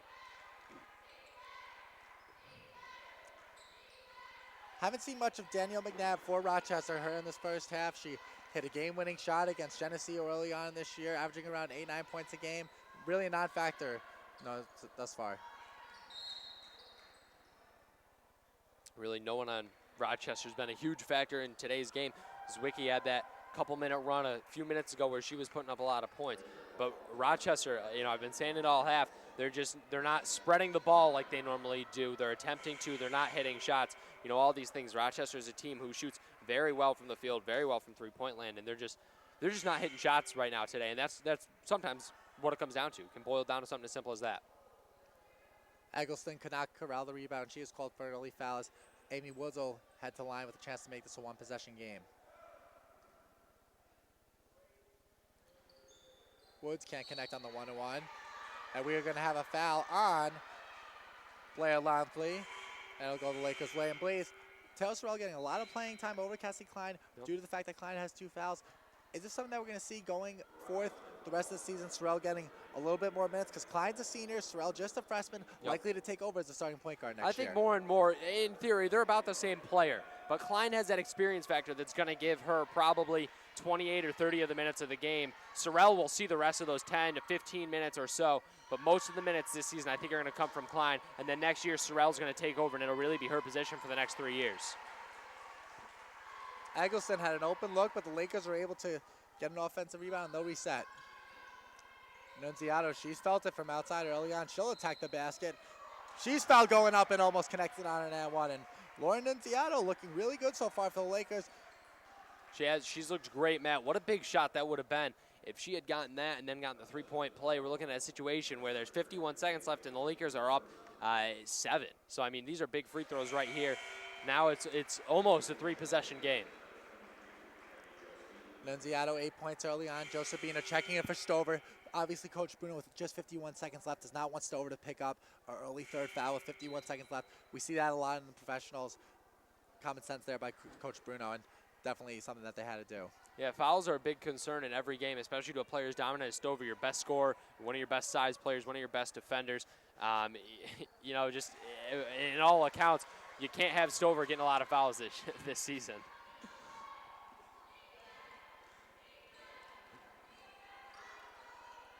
Alex Zawiski back in for Rochester. 38 seconds to play here in the first half. Lakers leading at 27-21. Rochester powering the post. Open jump shot, no good. Sorrell rebounds, and the Lakers will take the lead into halftime, and Coach Bruno is going to hold for one here.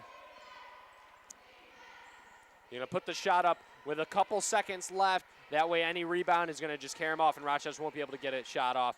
Expect Oswego to hold for one here. Probably start to make the move in about 5 seconds. 13 to play here in the first half. Carrie Kipper goes baseline. She puts it up and in. 10 seconds to play. Lakers lead it by 8. Here comes Allie Zawiski. She'll look a pull up from 3. Drives to the basket. Floater shot, no good. Rebounded by the Lakers' Nunziato, and the Lakers will go into halftime with a 29-21 lead. Lauren Nunziato with 10 points early on. 2 for 2 from downtown. Megan Stover, 8 points. And the Lakers have looked really good so far in this first half. Matt, I'd be lying to you if I said that I expected this. I expected Rochester to be up in double digits at half. They have not had the lead once. The game has not been tied even since the game was at 0-0 when we saw the Lakers hit their first 3 of the night. And I'll tell you what, that last sequence we saw there in the last 30 seconds really was a metaphor for the entire half we just watched. Kipper took advantage of Rochester's lackadaisical defense today, drove down, got an easy bucket, and then Allie Zwicky, the best player for Rochester, like Rochester did all half, drove the lane, missed the shot, and Oswego got the rebound. Uncharacteristic of the Yellow Jackets. They're a better rebounding team than this. They have a lot of adjustments to make headed in to the second half. And Allie Zwiski with 7 points, hit 2 free throws, then got a steal and add 1. But besides that one sequence, really a non-factor so far. Credit Cassie Klein and Taylor Sorrell for playing tough man-to-man defense on her. And I know Coach Jim Scheipel will have some adjustments, as will Coach Bruno, as we're here at halftime, 29-21 Lakers leading. Yeah, when we come back for the second half, I think we're going to see a different Rochester team. We're going to have to. As this offense goes, I think Zwicky's going to go as well. And that has to be what it is if Rochester wants to get it done. So, Blaze, what's been your real first impression of this first half? Obviously, Lakers leading at 29-21. Lauren Nunziato, 10 points early on. She's probably been the best player for the Lakers. What's impressed you from both teams so far? Just how well both teams how well Oswego's playing. You got 2 players for Oswego that are really standing out. Stover, who's got 8, and Nunziato, who's got 10. Lakers just got to keep playing the game they played in the first half. They'll have no problem getting this victory. But you got to watch out because Rochester's going to come out hungry. And we are going to take a break. When we come back, Brendan Phillips, Justin Cirillo, Adam Rupchick will have your halftime report here at Maxill Gymnasium. Lakers leading at 29-21. You're watching WTOP 10 TV.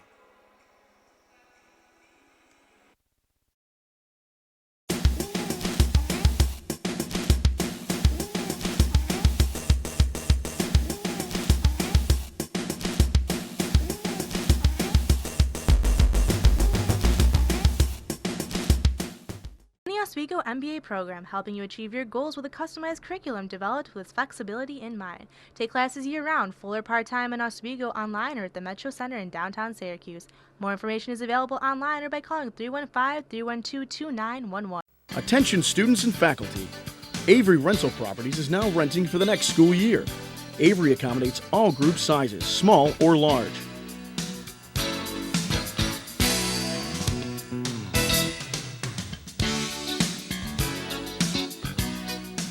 Avery Rental Properties. Make our house your home. 24-hour maintenance, garbage removal, snow removal, and off-street parking. Avery Rental Properties. 315-343-5005. Bridge Street Jewelers.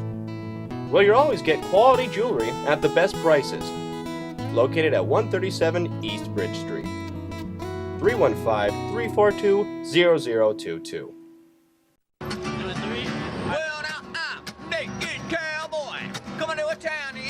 You're watching WTOP TV 10, Oswego, New York. I'm Naked. Come on.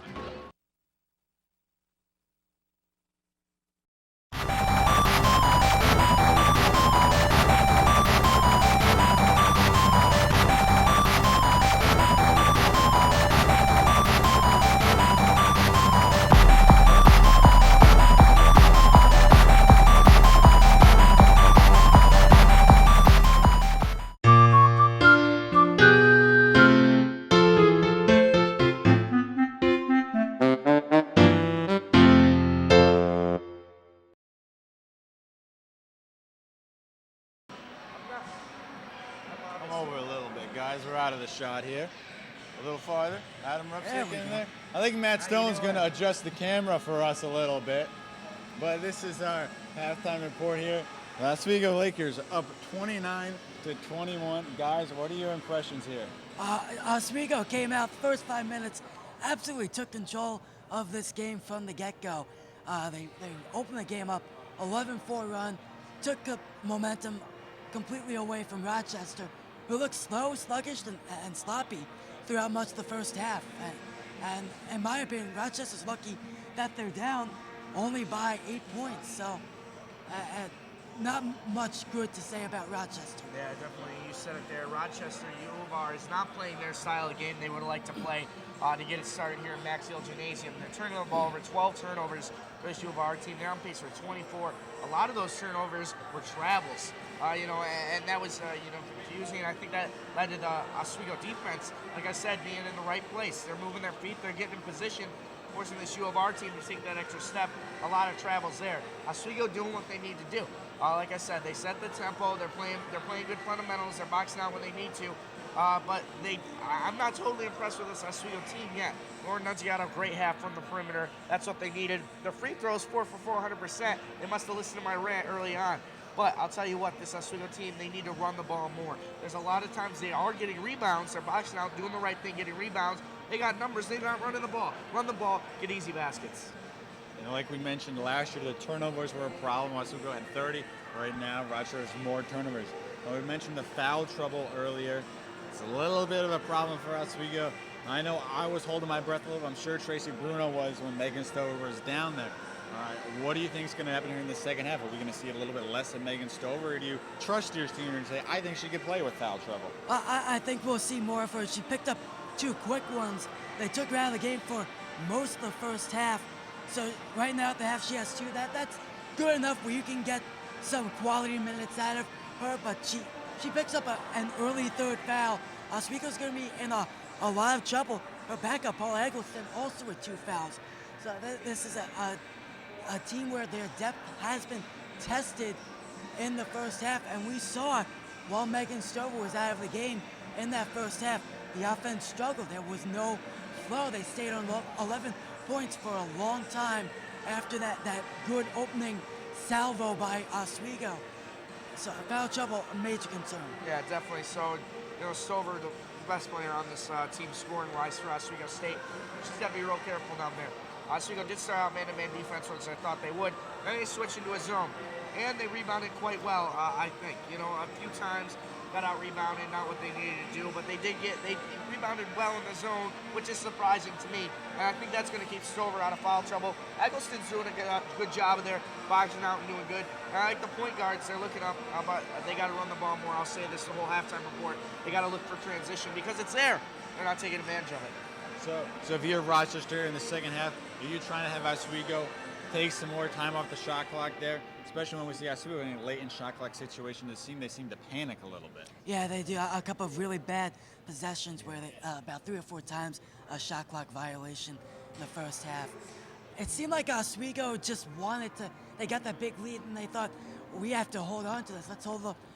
They started running out the clock in the first half, and it made no sense. I agree. They have to run the ball more and just find a flow in the half court on offense, even if they don't start running the ball. Yeah, this means nothing. I mean, great first half by Oswego in this first half. Real sloppy U of R, but it means nothing right now. This U of R team's capable of good things.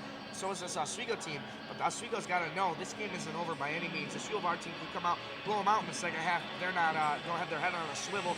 I think Oswego's got to come out and do the same thing they did. Stover stays out of foul trouble, box out, and keep doing what they're doing.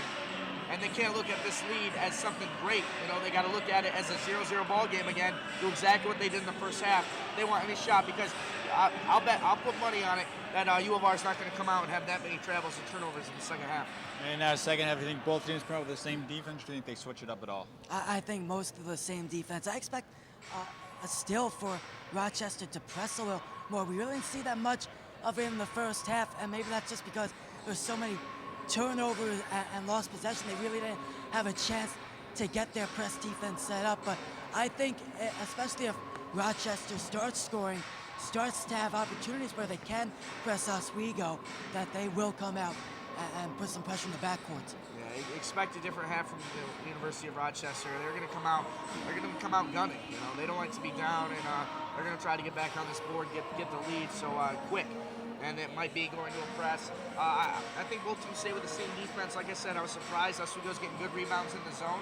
But if they do keep getting out rebound, they're going to have to go back to that man, and we'll see. You know, U of R is definitely going to come out stronger, and Oswego's got to be ready for that. All right, so 1 minute left here in this halftime show. What do you think is going to happen here in the second half? I think Oswego stays with them, but I think Rochester comes at the halftime break, pumped up, ready to go, and they know the situation they're in. They know this is no joking matter anymore. I think they take control in the second half. Yeah, and I think they do too, but Oswego, they got to keep playing fundamentally sound. They got to keep doing what they're doing. The true test for this team, it's going to be their first true test of the season. Can they play 40 minutes? Can they play the second half as good as that first half? Cause those turnovers, make it happen.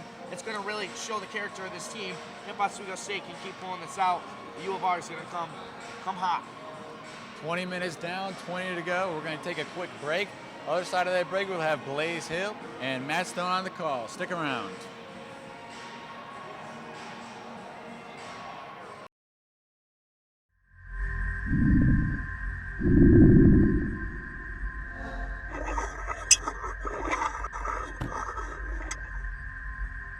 Attention students and faculty. Avery Rental Properties is now renting for the next school year. Avery accommodates all group sizes, small or large.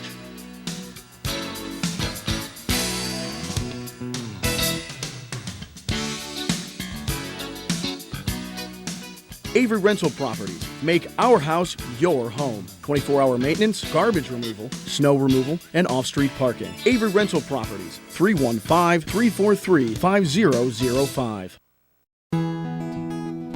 Bridge Street Jewelers. Well, you'll always get quality jewelry at the best prices. Located at 137 East Bridge Street. 315-342-0022.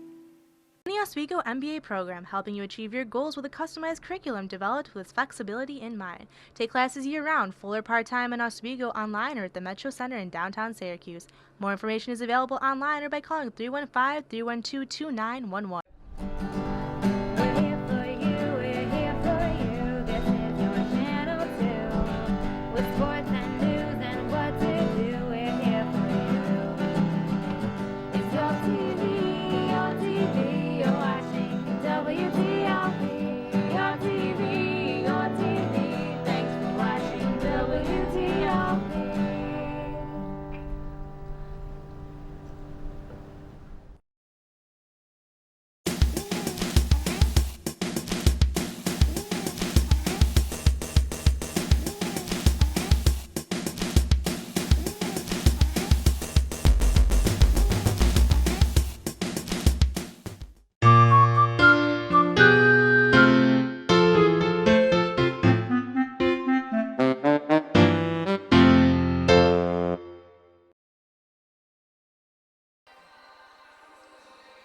And welcome back to Maxfield Gymnasium, Laker Hall, where the Lakers taking on the Rochester Yellow Jackets.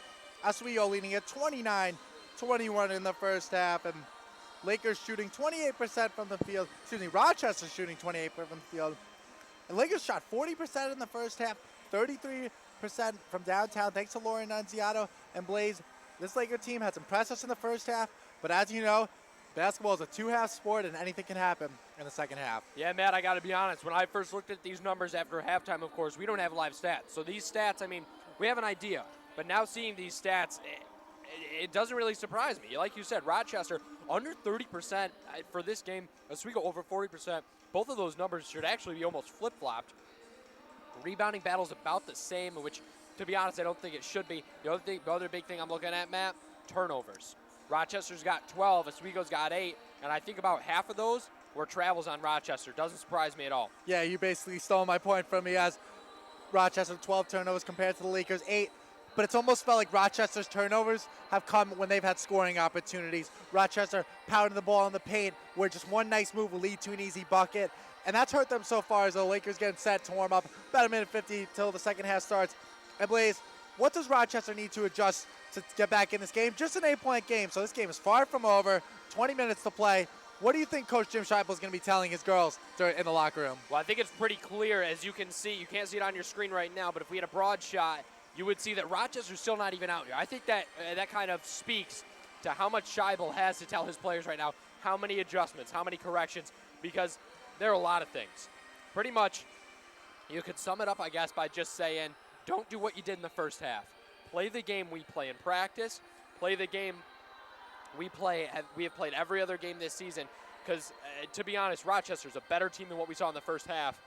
Like you said, Rochester's coming out now, but like you said, Matt, there's 40 minutes in a basketball game. Anybody who thinks this game is over right now has another thing coming, because I'm going to say this, Rochester's going to come out firing, and Oswego has to be on their toes and ready. And really, in an even first half, as Rochester 5 of 6 from the line, Lakers 4 of 4 from the line, rebounding margin, as we said, 18-17. Rochester with just an extra rebound. So this game is really going to come down to who's going to be able to execute down the stretch. And I think these first 4 or 5 minutes coming right out of the break is going to really determine, because if the Lakers can go on a 6-0 run and extend this to a 12, 14-point lead, that would be huge for them. Meanwhile, if Rochester can come out and they get a quick 8-10 points, Lakers will be thinking, oh no, here we go again. We could be in trouble. Yeah, Matt, you know what I said before the game is the team who comes out and sets a tempo in the first 5 minutes of the first half is going to have the better first half. Same thing's true here. This is an 8-point game right now, but I think Oswego's thinking about it as a tie game, and that's how they should be thinking about it. The team who comes out in the first 2-3 minutes and sets a tone, like you said, if Oswego takes the lead, if it's Rochester, we will see that person come out on top. Both teams keeping their same starting 5 as we begin the second half. Klein, Kipper, Nunziato, Stover, and Josebina for the Lakers. Ali Zawiski and at point guard for Rochester as Nunziato gets set to take it out. Lakers lead at 29-21. Here, Rochester out of the UAA, a non-conference game here for the Lakers. Rochester beat Geneseo, a SUNYAC opponent of Oswego, as we said early on, 60-58. And the Lakers have really used that confidence as we begin the second half here. Josebina looking at Stover. Stover posting up early. Stover with a nice move right to the right. She can't finish. Oswego knows where they make their money, down on that block. Good decision to go to Stover on the early going. Oh, and almost a great pass by Ali Zawiski. Really saw the floor well, but can't connect. And as we said, the turnover battle, it's hurt Rochester here so far. But I think how Rochester should look at that, obviously Scheibel's very upset with the way it ended up, but I think just the fact that they're trying to run more, I think that's their game style, and that'll help them the more they push the ball, but it will lead to more turnovers. Stover trying to post up, can't get position. Here's Klein on the right baseline, guarded by Zawiski. Here comes Kipper off a screen. Pounding it back into Stover again. She makes a nice move, and she hits.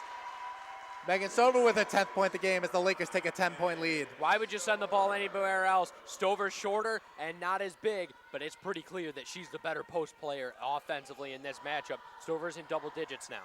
Lakers with their first double-digit lead of the game. Here's Ali Zawiski trying to get Amy Woods in the post. She can't find her. Rochester throws it away, and here's Nunziato.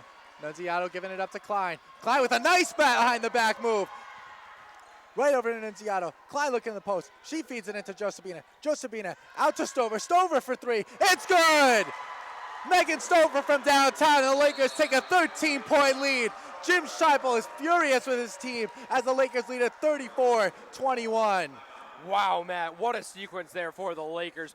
Rochester just really not continuing to not do anything right.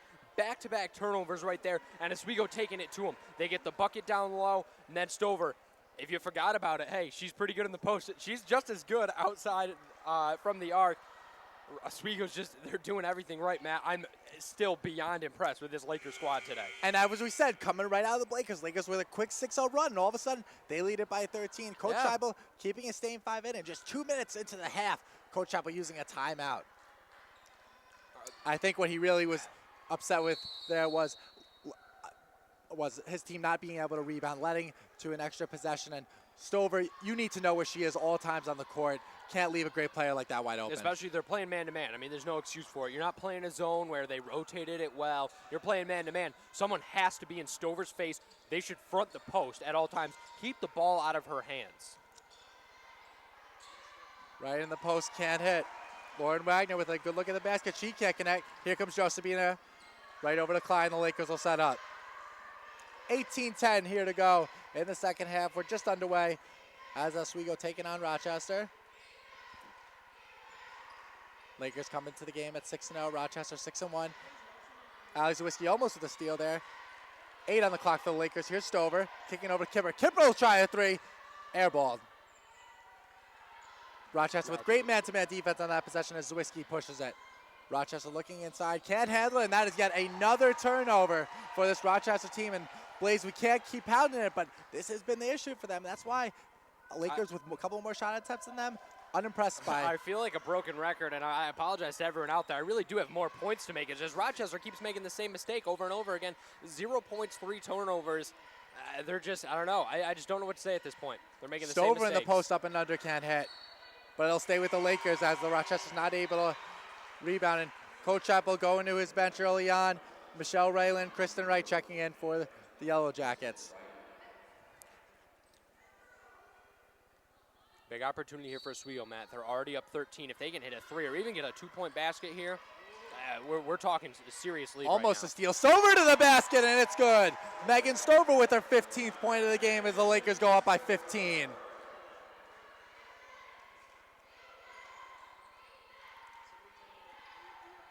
Here's Jackie Walker, top of the key, guarded by Nunziato. Looking to get in the post to Woods. Woods with a nice pass coming inside. Great block by Evelyn Josebina. Josebina with a spin move.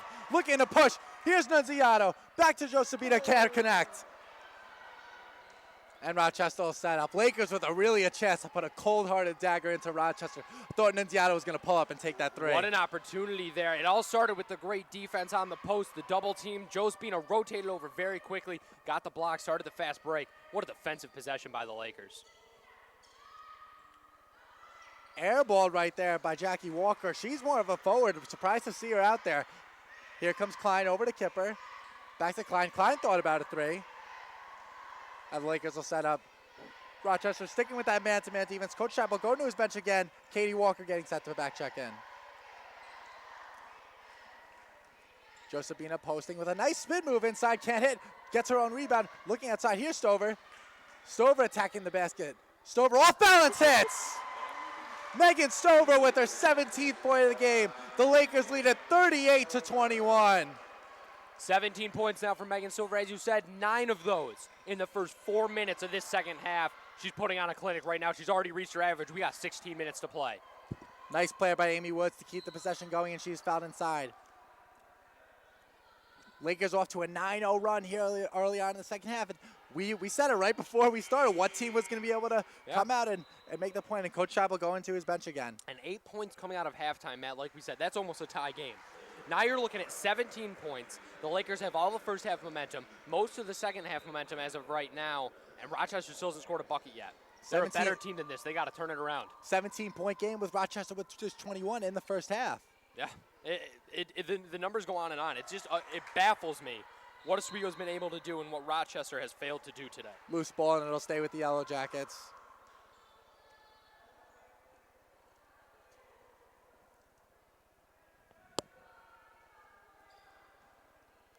Zwiski and Wright in at the guards for the Yellow Jackets. Having some trouble get it in. Zwiski able to inbound, kicking it over to Wright. Wright pounding the post inside, can't finish. And just Matt, it just continues. I'm wondering whether or not Rochester's even going to be able to get back in this game at this point. You know, they finally run the offense right. They finally get a wide open look. They miss the layup, frustration, give up a foul. I'm starting to wonder if Oswego keeps playing this way, there's no way Rochester gets back into this game. Katie Weiner, the freshman forward out of Briarcliff, New York, cannot hit. Here's Klein. She'll try a three off the mark. Stover chases down the offensive rebound. And the Lakers in their first matchup out-rebounded by 20, but they have played great today, controlling the board, and that's led to their early lead. A lot of offensive rebounds in this game for Oswego, and you saw another one right there. And then the mature decision by Klein to pull it out, set up the offense, and use the fresh 30. Now it's out of bounds. They still got 18 to shoot. Oswego's in a good position right now. Kipper was looking for Nunziato, cut into the basket on that possession. 38-21, 14:59 to play. Here we go. Stover right off the inbound, wild shot. Here comes Kristen Wright, Carrie Kipper defending. Wright almost traveled, and she did. She knew it too. Right after she heard the whistle, she put her head down. She knew it was coming, and now Jim Scheibel looks like he might be making some subbing, and his team's headed into a timeout. Now, Blaze, Rochester with just 21 points in the first half. They're down by 17 now. Does Coach Scheibel need to change his strategy, maybe into a full court press on the Lakers? Because Rochester, the only way they're going to be able to get back into this game is pushing the tempo and forcing Oswego to commit turnovers. You know, Matt, I hadn't even thought about that, but I think a full court press could be the answer here. The problem is that even when Rochester has the ball in offense, whether they're fast breaking or in the set offense, they're not scoring. So I guess I would say the first thing you got to do is stop Oswego. You have to stop Oswego's offense. I think a full court press would be a good thing to do right now. You throw them off their game. Rochester has a deep bench. I don't think there's any worry about fatigue in Scheibel's mind right now. I think you throw a full court press at Oswego, might lead to some easy buckets. And like we said earlier, you know, sometimes it's like when you're in a slump in baseball, sometimes even a free throw. One simple layup down low can really change the complexion of the game and get you mentally headed in the right direction. And how impressed have you been with Megan Stover? 17 points already. Rochester Yellow Jackets with just 21. She's almost outscored the entire team. Yeah, you can't say enough nice things about what Megan Stover's been able to do today. And really everything that anybody would tell you in a scouting report, you know, they would say she can do it down low. She can shoot three. She can shoot mid-range. She can do it off the dribble. She can play defense. She's done it all here today. And like you said, she's got almost as many points as the entire Rochester team. So Whiskey and Landloff in at the guards for Rochester. Klein setting up. Nunziato running the baseline out to Kipper. Kipper looking to feed it inside to Eggleston, couldn't find her. So Whiskey defending Klein tightly. 11 on the clock for the Lakers as Eggleston pulls up and she hits! Great possession by Oswego. They were patient the entire time. They found the open player and the shot was executed. Oswego's got Rochester almost doubled. And the Lakers have blown this game wide open to a 19-point lead. Rochester really have had no answer thus far. Lakers outscoring Rochester by 12 early on in the second half, a 12-0 run. Already 6 minutes in, Rochester yet to get on the board. Can't finish. Woods an offensive rebound. Out to Zawicki. She'll kick it over. Here's a three-point try by Rochester. No good, and Klein will chase down the rebound. Couple shots now, just as you think it's finally it. They get to the basket. They got the open shot. They're not knocking it down. Over 6 minutes in now, Matt, like you just said, still no baskets, not even points for the Yellow Jackets. And the Lakers came in at half shooting 40%. That number has certainly increased early on. Nunziato kicking it over to Klein. Kipper thought about a three. She'll kick it over to Stover. 6 on the clock, and Stover traveled right before she was able to attack the basket. But you know what? Stover, 17 points. Coach Bruno has to love that she's not settling for outside jumpers. She's really getting in the paint and getting her baskets that way. Not only is Stover an intelligent player and she knows what type of shot she needs to take in what type of situation, keep in mind, it was at the 5 minutes into the first half, she picked up her second foul. We're at the 13-minute mark in the second half. She still has 2 fouls. Just such mature play to recognize what her foul situation means to her team and to play clean basketball since then. Here's Amy Woods inside, can't finish, and Rochester's had a lot of difficulty finishing right near the basket as we have a foul by Woods. And she'll head to the bench. And Blaze, Allie Zawicki averaging 13 a game. She's got 7 early on, but it's been a quiet 7. Do you think she needs to get more aggressive offensively? Because she's really looked to set up her teammates, but down by 19, something needs to change for the Yellow Jackets. The problem right now is that I think someone needs to take over. You know, your offense should never be run through one specific person. I mean, Oswego's offense is running through Stover right now. But Rochester's offense shouldn't be run through one person, but right now I think that's what they need. If Zawicki can just kind of take charge, it could get the rest of the team going offensively. Stover with her 19th point of the game as Cassie Klein fouls Allie Zawicki right there. And it is official now. Oswego's doubling Rochester, 42-21, and Stover's right on Rochester's tail individually. And a 13-0 run by the Lakers, already 8 minutes into the second half, and Rochester gets to get on the board. Taylor Sorrell checking in for Cassie Klein. Yellow Jackets have continued to pound the ball inside, but really not able to finish near the basket. Got to credit Megan Stover, Paul Augustin, including Evelyn Jostabina, done a great job rebounding, and that was the key the first time that these teams played a year ago. Oswego not able to control the boards, and we see there Stover almost a steal as she's called for a reach and foul. Matt, you're making a great point there, though, about the Lakers defensively. I've been talking so much about how the Rochester's missing shots, but at the same time, give credit to Oswego. They're double-teaming the post. They're forcing Rochester to take bad shots, and they're so frazzled and frustrated at this point that when they do get open shots, they're just not executing on them. Oswego's defense has really showed up to play and been a huge factor in today's game. And Coach Bruno taking no chances as Megan Stover picks up her third. She'll send her to the bench. Big lead right here. You don't want to risk Stover because if this gets to be a close game as Allie Zawicki gets his point after turnover, you don't want to risk her getting injured. Lakers with a 2-on-1 here. Eggleston with a turnover. And Allie with a nice play. She'll look to push. There it is. You got that one basket. Now Zwicky was able to get a steal. We'll see what Rochester's able to transition that into here. Nunziato on Zawiski, not Taylor Sorrell, the freshman guard. You think Coach Bruno not ready to have the freshman guard one of the better players on the team? Think that's a good decision, especially because of the height differential. 6 on the clock for the Yellow Jackets. Might hit to force one here. Open look. She hits. Brianna Madarzo hits. Right inside the key. It's her 5th point of the game as Rochester cuts it to a 17-point game. There you go. Basketball is 80-90% mental. Once you see that first shot go and you realize, hey, the lid's off the basket, we can score now, and the other members of the team are going to start doing it as well. Nunziato, a little floater in the lane. She hits. Lauren Nunziato with her 12th point of the game as the Lakers go back up by 19. Here's the Whiskey kicking it over. 3-point try is good by Blair Landlofty. Great possession there by the Yellow Jackets. Zwicky driving. Everybody thought she was going to be the one to take the shot.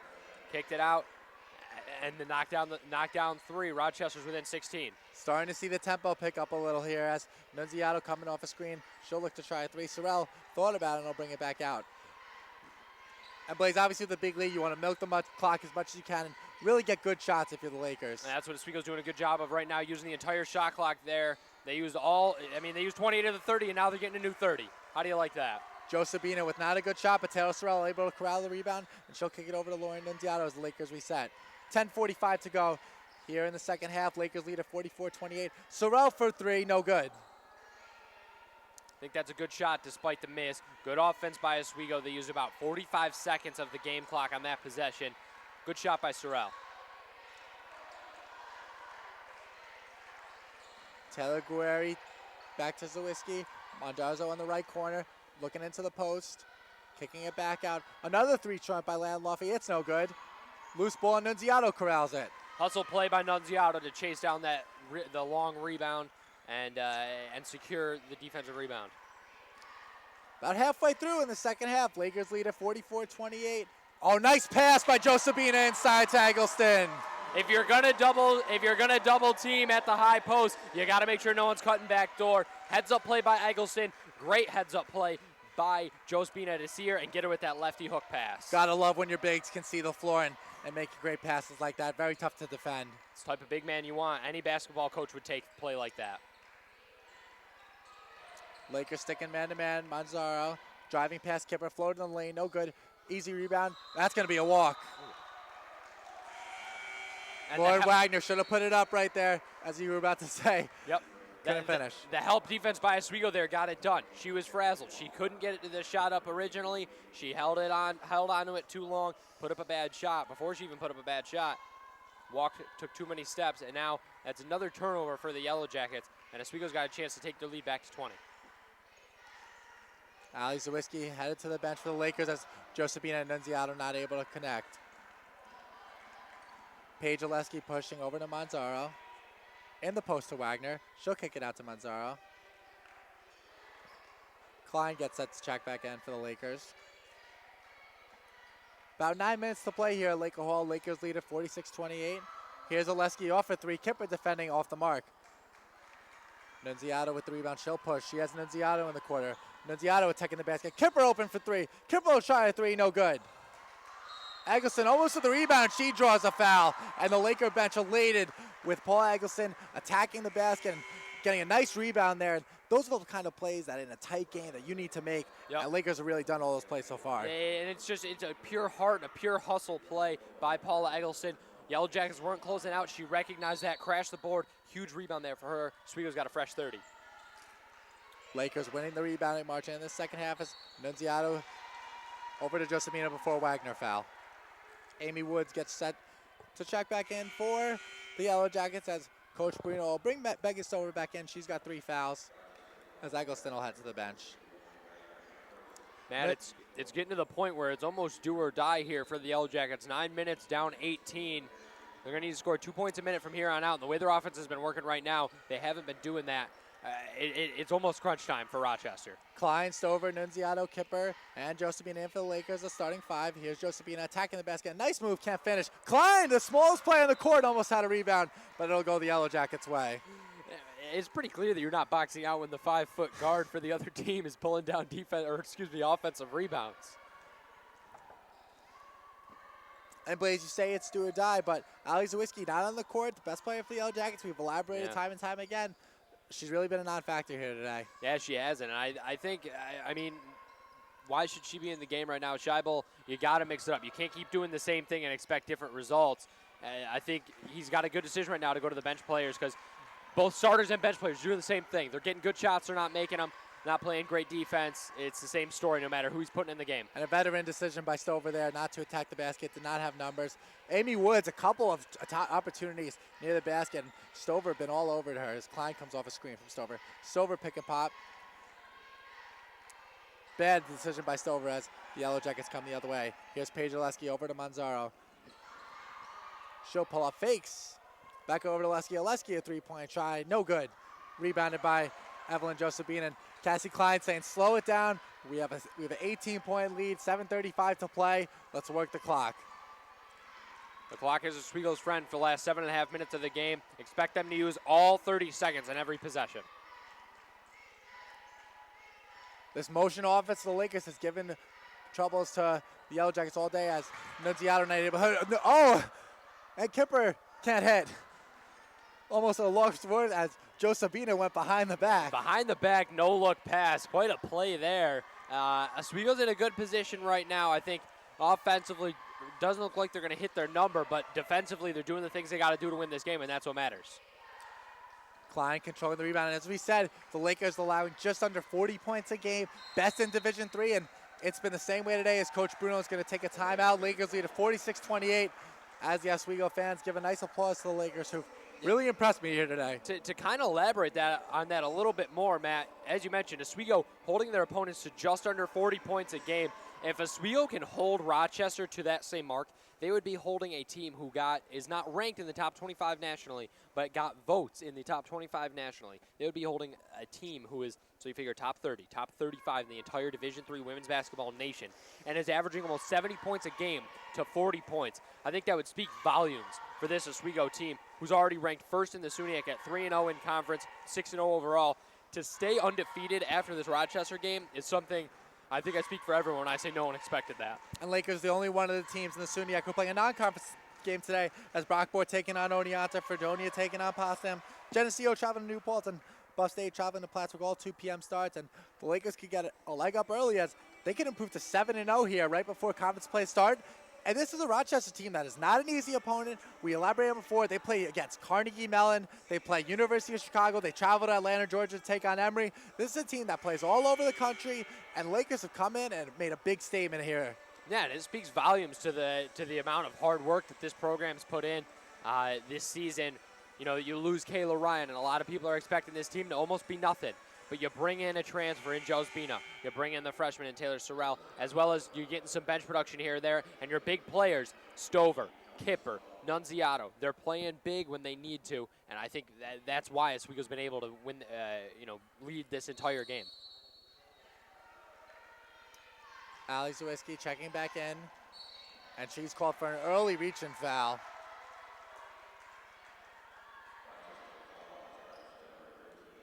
Only her first foul of the game, although all the same, she doesn't look too terribly happy with it. Skoll and Walker join Zaleski on the court, and Coach Bruno sticking with her starting 5 of Klein, Kipper, Josephina, Stover, and Nunziato. Just under 7 to play here at Laker Hall. Lakers leading at 46-28. Klein will try a 3. Off the mark. Kipper almost with an offensive rebound, and it's going to stay the Laker possession. Blaze, the Lakers are controlling the boards, and even there, Kipper not able to get the rebound, but it goes off on a Yellow Jacket defender, and Oswego gets a new 30. Again, just making the hustle plays. That's what Oswego's been doing all game long, and that's why they're in this. Rochester, I don't know if they overlooked this game or what happened, but Oswego's looked great today. Sober would have had an easy basket, but Nunziato called for a 5-second violation there. You know, a millisecond later, and Oswego increases their point total, their deficit to 20 with 6:34 to play. But at the same time, still in a good position. That turnover is really, just kind of, you brush that one off and you get back on defense.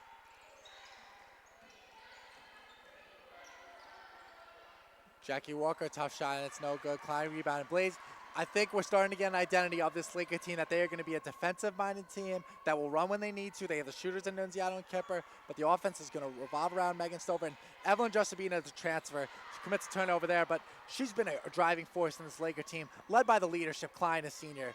Nunziato, an upperclassman. Kipper, a senior. Woods gets an easy basket. Yeah, a lot of people would argue that, 60.33 points a game, and Oswego probably looks like they're only going to score in the 50s today. A lot of people would argue that those numbers aren't going to get it done. But when you're playing defense like this against a team who scores 70 points a game, you hold them to 21 in the first half, 30 with 5 to play in the second half. Defensively, they've impressed me, and I think they will have impressed a lot of people coming out of this game. Stover with a lazy pass, but gets it back right to the basket, can't finish. Zaleski looking to push. One of the rare opportunities that Rochester's been able to run. Mandarzo kicking it over. Open jump shot for Skull, can't hit. Loose ball, and we're going to have another traveling violation on Rochester. Credit to Rochester. Great hustle on that play. Unfortunate. The ball didn't fall the way they wanted it to, and now it's going to be Oswego's ball. Just as, you see the bench over there on the sidelines. They're still into this game. They still recognize that 16 points in 5 minutes is not insurmountable, especially for an offense of this caliber. It's going to come down to stopping Oswego defensively. And ladies, you can and see now they're it picking here. up full court press. Picking up full court press. This 16-point lead is not insurmountable. It's pretty unlikely. Rochester's got to change a lot, and they really haven't in the first 35 minutes of this game. I don't see anything that expects me to change my opinion. Coach Bruno sticking with her same 5.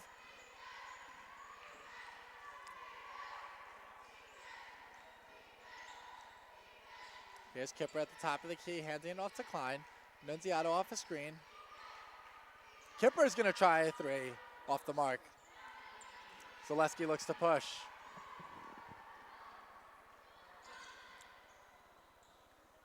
Open jumper doesn't go, and Josephina with the rebound. Kelly Skull, her second consecutive wide open look, she can't connect. I don't think we'll see Oswego take another shot like that for the rest of this game. It's going to be primarily inside shots unless it's a desperation. But I expect them to use the full shot clock for the last 4.5 minutes of this game. Clock is their friend. Lakers have used this motion offense all game as Stover attacks the basket, can't finish. 4:21 to play as the Lakers lead at 46-30. Really a defensive clinic put on by the Oswego Lakers today, holding the Rochester Yellow Jackets to just 30 points as we have a 3-point try here that doesn't go.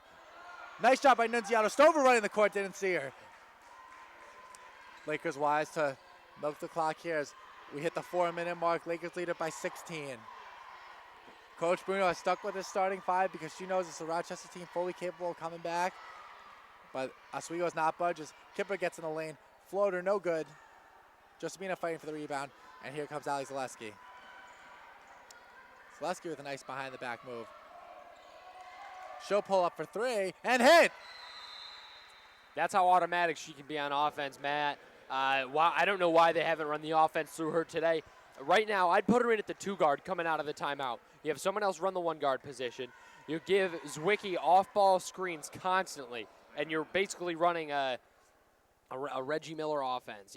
Something that is basically all about getting your best shooter on the team open shots. You're setting backdoor screens, all these different things. Zwicky should be cutting in and out, looking on that 3-point line. She's the only one who has a chance to get them back into this game right now. Lakers lead at 46-33 with 3:39 to play, and Coach Jim Scheipel definitely will be enacting that full court press coming out of the timeout. Coach Bruno staying with her same 5 of Nunziato, Klein, Kipper, Stover, and Eggleston, and Nunziato.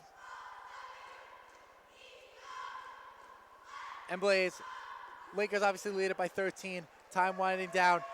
What is Coach Jim Scheipel going to say to his team? Because if they get a steal, they're going to have to push. And if you get an open look, you got to take it. And really, Rochester not been able to knock down the open shots that they've had. Yeah, today they haven't taken the risks with the full court press or really pushing the ball too much because of their turnover problems today. But at this point, it's do or die. You have to push the ball, and you pretty much, it sounds silly, but you just kind of have to pray that you're not going to turn the ball over and trust that your team in crunch time will get the job done. Oswego, on the other hand, needs to just keep playing their game. Take care of the ball. Use the shot clock. Get it over half court in 10 seconds. And Oswego should be fine from here on out if they just take care of the ball. Turnovers are going to be huge. Josephina doubled out the inbound. Here's Klein. Klein having some trouble with it. Josephina just gets it over midcourt before the time. Kipper wants to take it out here, Stover, and Klein will reset. Nice job by the Lakers breaking the press right there, Blaze. She thought Stover about not looking, it's going to be a turnover. Yeah, Kipper originally thought about Nunziato there. Barely broke the press. Good press by Rochester. Then just miscommunication. If Rochester's going to strike, it has to be right here. They can't wait any longer.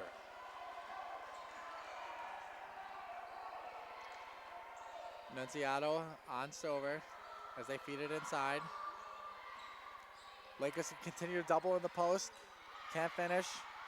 Oleski can't finish. Josebina with the rebound. Almost lost it. Stover gets it right back to Klein. Just 2:55 here to play. Klein lost it over to Kipper.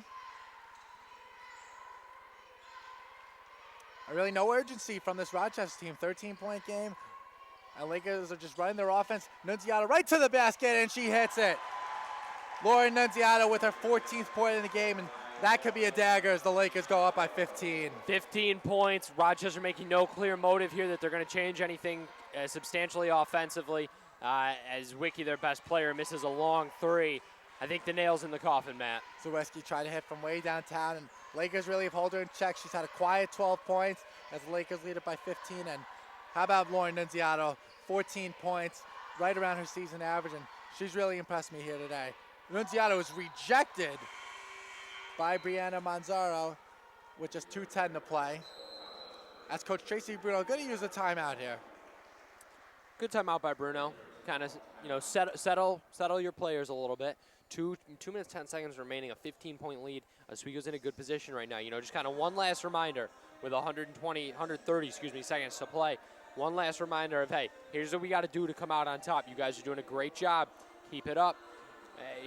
Don't worry about the offense right now. Those things will come. Oswego's most concerned about the defense right now, playing good defense and taking care of the ball, and they'll get it done. And Blaze, we've seen it this entire game when the Rochester Bigs of Amy Woods and Jackie Walker get the ball in the paint. The Lakers have come with a double team, but when they have passed out of those double teams, the Lakers have been able to rotate, and they have not let three-point shooters like Zawiski get open. And when the Rochester Woods have attacked the basket, they've had 2 defenders on them, and they haven't been able to finish. Not to take anything away from the Yellow Jackets, because they have great seniority and great maturity, but Oswego's maturity has really shown through today and been the biggest reason why Oswego's going to get this victory Josephina today. wide open off the inbound, and she misses a wide open layup. Miscommunication there as Zawiski looks to push. She'll kick it over. 3-point try is no good. Nunziato corralling the rebound. We're going to have a foul. Blair Landlofi called for the foul, and Blaze, with just a minute 56 to go here, Lakers leading it by 15. It seems they're in a great spot to stay undefeated and go 7-0. Yeah, they really are, Matt. I mean, 7-0 overall on the season. They're beating one of the top 30 or 35 teams in the country. They're going to stay at tops in the SUNYACs, and this was a big victory for them in terms of confidence and in terms of standings, because now Oswego really is in a position where they can just, no matter what, they can look back on themselves and say, hey, we can do this. Maybe it's not perfect offensively, but those things will come. Defensively, I'm not saying this team will win a championship, but defense wins championships. Nunziato connects on the free throw for a 15-point. Then Blaze, with a Geneseo team that just beat this Rochester team by 2, the Lakers obviously blowing them out here today. That's got to give them some confidence in the SUNYACs. Nunziato connects on both. She is 16 on the day. Bottom line is Rochester just waited too long today. Not even that they waited too long. They just didn't hit shots. They didn't hit shots all day. You can't expect to win when you're not hitting, open shots. And the guys touched on it in the pregame that we've really been doubting this Laker team all year, but they have come in night in and night out, and they really have dominated a couple of their opponents this year. We saw their first couple of games, almost easy games that you expected to win, but this is a Rochester team that Lakers have really played up to their competition. As 3-point try is good right there by Kelly Hurley, the 5'10 freshman. As Zaleski's called for the fouls, Rochester chips it to 14. You mentioned all the critics this year, Matt. I was one of them. They had a couple early wins where they didn't look that good. They were only scoring in the 40s, 50s-ish, holding their opponents to the 30s, but they weren't playing quality opponents. I wasn't buying stock in them yet. Headed into last weekend, they played Plattsburgh and Potsdam. They looked good. I was kind of feeling the team. Right now, I'm buying them. I'm all in. They're undefeated. Why wouldn't you? Yeah. Very impressive here today by the Lakers. As a minute 30 to play. Rochester down by 14. Zaleski looking to pull up for 3. She'll shoot from way downtown off the mark. loose ball, and it's controlled by who other than Megan Stover. She'll get back to the free throw line. 19 points on the day. Been great defensively, really not letting Rochester's bigs get in the paint. And she's been a sole reason why the Lakers are likely going to go to 7-0. Yeah, Megan Stover with 19 points at one point. I mean, she was really this offense at the start of the second half, and she hasn't needed to be since then. Players like Nunziata have taken over, and really offensively, the Lakers haven't had to do much in the second half. Coach Jim Shipley using a timeout as the Lakers lead it by 14. Just a minute 24 to hear play. Blaze Hill, Matt Stone, we thank you for joining us here at Laker Hall, Maxfield Gymnasium, where the Lakers and the Rochester Yellow Jackets are winded down here. And Blaze, just a minute 24 to go. What's been your impressions of this game? Well, Matt, it really, I said it earlier, and I feel like a broken record, but the biggest story in this game was that Rochester didn't show up to play in the first half. Second half, they had a better idea of what they wanted to do to beat this Oswego team, but from the get-go, they couldn't execute. They came out in the second half. Within the first minute, they had 2 turnovers right off the bat on fast break plays. And since then, they've been getting some open looks, not knocking down their threes, which they usually do, not knocking down their inside shots, which is a must if you expect to win any game in any situation. Rochester just has not executed today. Full credit to the Lakers for capitalizing on that and taking advantage of Rochester when they were down. And moving forward, Lakers looking to go to 7-0. They lead it by 14, just a minute 24 to play. What's Coach Bruno going to say to her team in the locker room after this game? This was a game that Oswego was not projected to win. They've come out and likely to win by double digits. SUNYAC play right around the corner. We saw it on the men's side where a Laker team playing against Plattsburgh played down in the competition, and they really struggled in a game that they were able to get a win, but still lost. So this is big for the Lakers going forward. Like I said, Oswego gets all the credit in this victory, and that's great for them. From this point on, they have to keep pushing and keep striving to get better. You know, they can't stop here and say we're good enough. They need to keep getting better because now they're the team to beat in the SUNYAC. Stover hitting on a free throw extends the Laker lead to 15.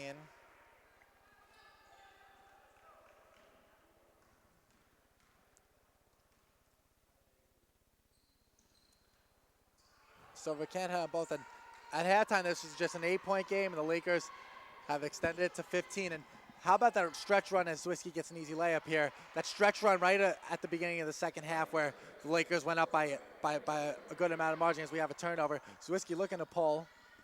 I mean, Matt, that's the difference in this game. The second half's been almost dead even in terms of points because Oswego hasn't done their job scoring the ball either. But it was that run at the beginning. And we said it. We both agreed that whoever came out and set the tempo in the second half was going to be the one to come out on top, and that was Oswego.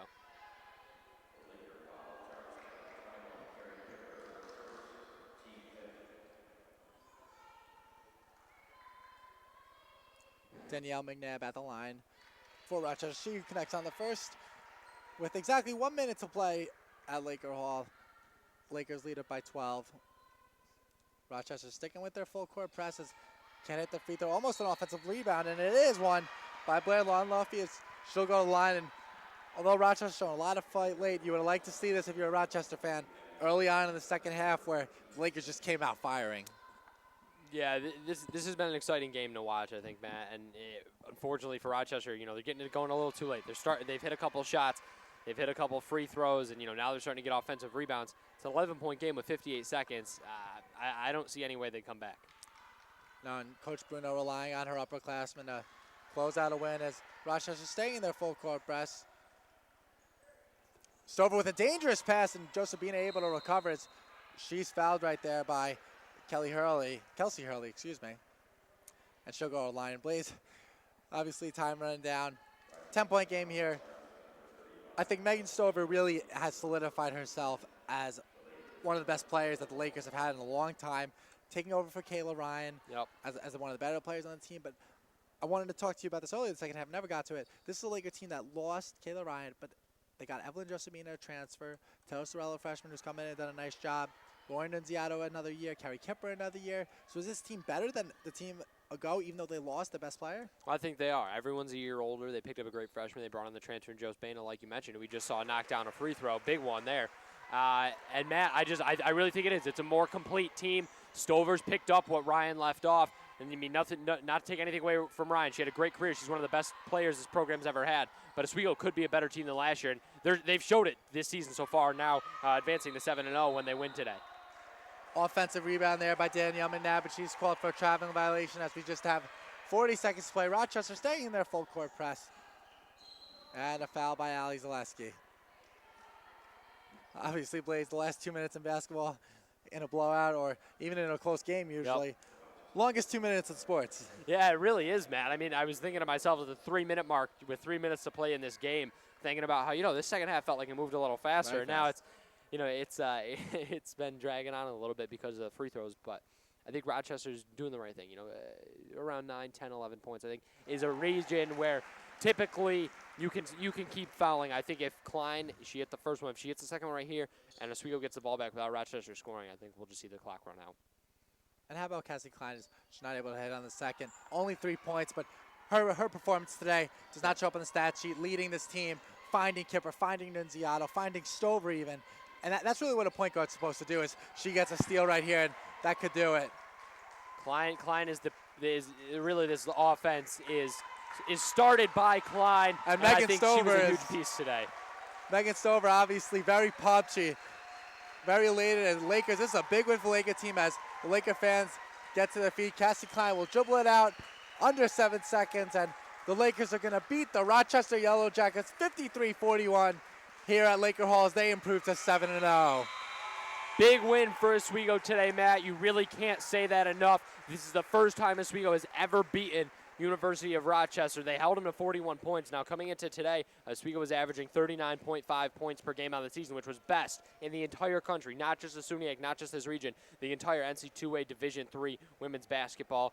And that'll probably go up a little bit, but expect them to keep that trend. As I said, first ever victory by the Lakers over the Yellow Jackets in women's basketball. And how about big victory today? And how about the combined duo of Laura Nunziato and Megan Stover?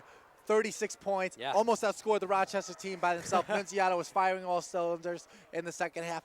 Couple threes early on, and that stretch run at the beginning of the second half is going to be my memory of this game, where they just came out and they were hot from the beginning. Yeah, Matt, and they really did it, the way you expect them to. You saw Nunziato, primarily threes, some mid-range, some free throws here and there. Stover, of course, down low. That's what we expect from Stover. A shot from the outside here and there, free throws as well. Everyone on the Lakers team shoots free throws phenomenally well. 36 of 53 points. There's not too much to be disappointed about with that. And Blaze, Lakers going to 7-0. Coach Bruno stuck with her main starting five, and I think that's going to be a thing that we see down the stretch, where if the Lakers are in a close game, they're going to go with Nunziato, they're going to go with Kipper, they're going to go with their stronger players down the stretch. And the execution by the Lakers was flawless today. The Rochester bigs, total non-factor here today. I said early on in this one in the pregame, Matt, that Oswego's going to have to play a perfect game today. I think they played about as near perfect as they can be. Obviously, they could have hit more shots, but I think when the offense runs through Stover, Nunziato, and Kipper, this team is almost untouchable, especially with what they're able to do defensively. Holding a team that scores almost 70 points a game to 41 points today, absolutely phenomenal, Matt. Again, the final here, 53-41. Lakers defeat the University of Rochester. And we're going to take a quick break, but when we come back, Adam Rupchick, Justin Cirillo, and Brendan Phillips will have your post-game report. Final here, along with Blaze Hill. I'm Matt Stone. We thank you for joining us. Stick around. We have your post-game report coming up. Lakers 53, Rochester 41. You've been watching WTOP TV. Well, now I'm Naked Cowboy, coming to a town near you. You're watching WTOP TV 10, Oswego, New York. I'm Naked Cowboy.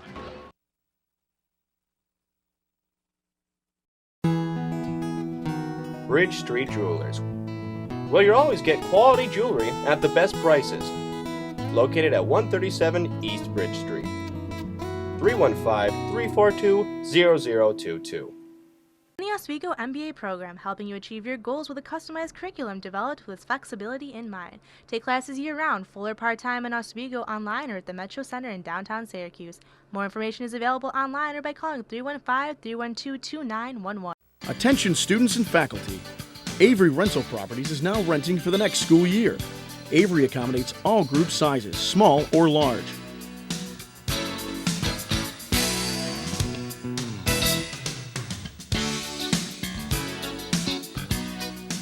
Avery Rental Properties. Make our house your home. 24-hour maintenance, garbage removal, snow removal, and off-street parking. Avery Rental Properties. 315-343-5005.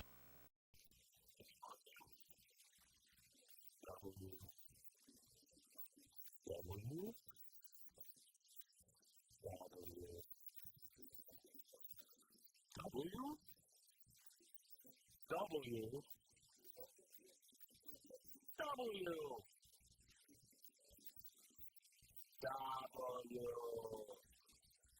W.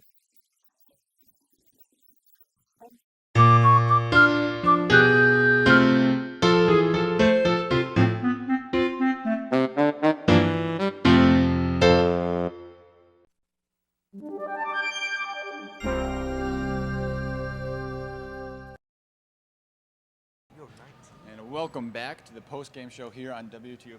Brendan Phillips, Justin Strello, Adam Rupsick. The Oswego Lakers pull out the win 51-43 over the Rochester Yellow Jackets. I don't think any of us were expecting this result. What do you guys take away from this? It was just Adam said in the pregame show, Oswego had to play a perfect game to win, and that's as close to a perfect game as I've seen the Lakers play this season. It was an all-around team effort.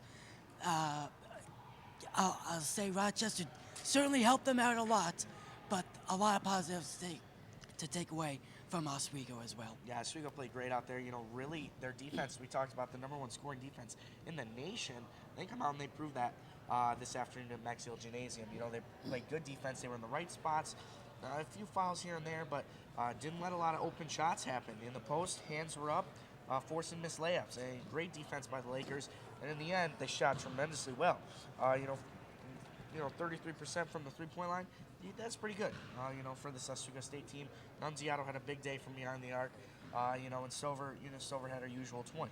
So it was a good all-around game for this Oswego State team. I think defense led them to that victory, and U of R just got them out of their sink a little. U of R with 20 turnovers, but Oswego didn't take care of the ball too well either. They had 19, but the quiet 19 turnovers seemed like U of R's were a little more crucial to their loss tonight. Yeah, and that's Oswego defense stellar. Last time U of R was held at this low of a point total, you have to go all the way back to February of 2010. So that just goes to show you how tenacious this defense we saw from Oswego was. And then you look at Oswego's offense. It really ran through Megan Stover, and Laura Nunziato stepped up. We saw Nunziato sort of take the leadership role when Stover got in that foul trouble in the second half. That might have been U of R's chance to make a move, but Nunziato said that's not happening. Yeah, there in the first half, a lot of answering back by Oswego whenever Rochester would make a push, get it to within 4 or 2 points. Nunziato would hit a jumper, and boom, like that, it's back to 5-6 points. And then the second half coming out of the locker room, Oswego goes on a 13-0 run to start the half, and Megan Stover picks up 11 of those points. So she closed out the game nearly single-handedly in the opening minutes of the second half. So I was really impressed by the 1-2 combination. Yeah, Megan Stover definitely took control, but Nunziato was a good complement to it. A few times I think it could have been a lot worse. Stover was out there, had a lot of shots. She one hit the side of the backboard, one went off the backboard hard. A few not very characteristic shots she had that could have went in, and she could have even more points. 20 points, a big night for Stover. But Nunziato really, I think, take that second. There's always that #2 girl on this Oswego team, especially this year, that comes up big, and Nunziato did it today with good defense as well. Just not her shooting. She was great on defense, helping to rebound and looking to get up the floor.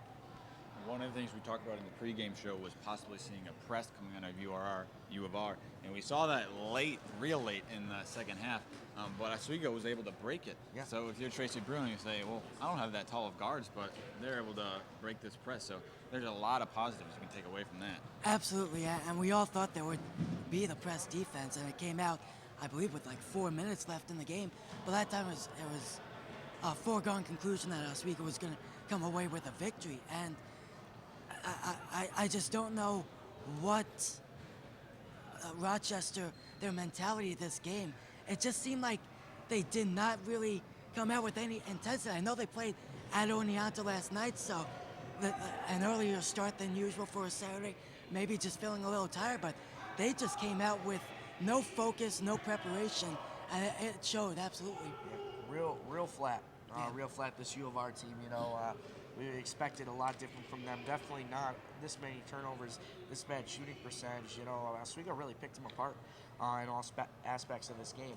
And you go to talk about, U of R not playing up to their standards and Oswego playing a little over their standards, I think, and that's what we talked about needed to happen, and it did lead to this Oswego victory. You think starting off the game how Oswego did, really both halves, they came out and they made that run. You think that took U of R out of the game? It's like they were blown away by what Oswego was putting at them, almost like they were taking it lightly and didn't think they would keep it up. Yeah, I thought there was a really telling possession, one of the first 5 chances that Rochester had, a rebound that slips out of their fingertips. Oswego comes up with a defensive rebound, takes away a second chance opportunity for U of R, and it just set the tone of the game that something was on Oswego's side, whether it was destiny or fate, whatever you want to call it. Something was on Oswego's side, and you look at, Oswego State out-rebounding Rochester, the #1 rebounding team in the nation as far as differential goes. That just speaks to how much Rochester was out of focus. Yeah, and that was another thing we talked about Oswego had to do in the pregame. Limit second chance opportunities and get rebounds on the offensive end. They did both of those. Did a good job playing defense in the post, causing missed layups. There was a weak side rebound there almost all the time. Like I said, goes back to fundamentals, good fundamentals by the Oswego State Lakers. Defensively, though, I think U of R missed out on their opportunity with, we talked about the press. Oswego did break it, but U of R was able to climb. Oswego was up by 20 points at one point in this one. U of R was able to climb back into it, and I think it was because of a little more pressure defense. I think it would have been a whole different game if they do that all game. I was very confused why they waited that long to do it, because Oswego did break it a few times, but U of R did crawl back in the game. I mean, put 10 more minutes on this clock, who knows what would have happened, but I was surprised they missed their opportunity on that pressure defense. And now, you're Tracy Bruno. You're obviously happy, very happy, getting this win. First time in school history that Oswego gets the win over Rochester. They've been playing since 1974, and now they can say that they got the win this year. So what's one thing you take away from Tracy Bruno that you say, well, we can work on this? What's some negatives? What's something we can work on? I thought, especially in the first half, I saw a lot of defensive breakdowns when Kerry Kipper was off the court. Some open three-point shots that Zwicky missed, but aside from that, and a little too high on the turnover for Oswego as well. Not too many negatives. Just I think they played as sound a game as they could. Yeah, 19 turnovers. Obviously, you don't want to see that at the collegiate level. You're going to work on that. But I think they got to run the ball better. A lot of times, they had open runners. They were running the lanes well. They're just not looking up, And so the guards, I think, got to work on getting the ball out there. Because when you run a team, you wear them down. A couple high percentage layups come in. I think you got to run the ball better if you're Oswego State. A lot of opportunities. I feel like when they did run the ball, it was at the wrong times. They weren't running with numbers and all that. So I think they got to work on their transition game. All right, we are going to take a quick break. On the other side of that break, we're going to have an interview with Megan Stover, so be sure to stick around for that. We'll see you on the other side of this break.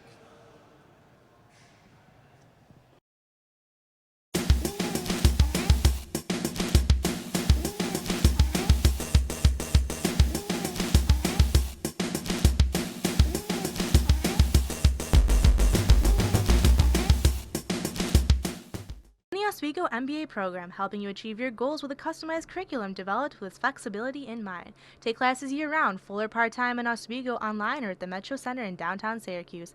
More information is available online or by calling 315-312-2911. Attention students and faculty. Avery Rental Properties is now renting for the next school year. Avery accommodates all group sizes, small or large.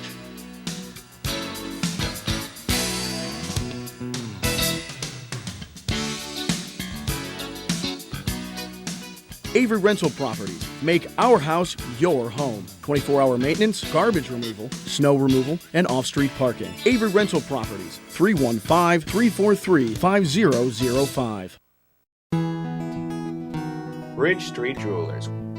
Well, you'll always get quality jewelry at the best prices. Located at 137 East Bridge Street. 315-342-0022.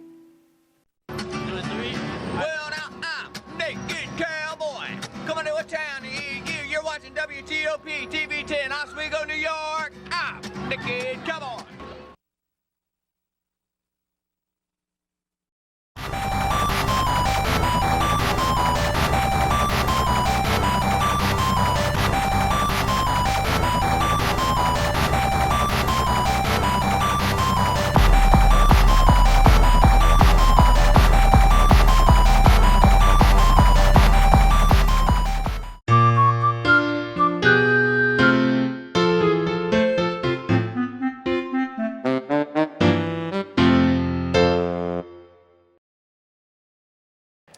welcome back to Laker Hall Maxfield Gymnasium, where the Oswego State Lakers defeat the Rochester Yellow Jackets 53-41.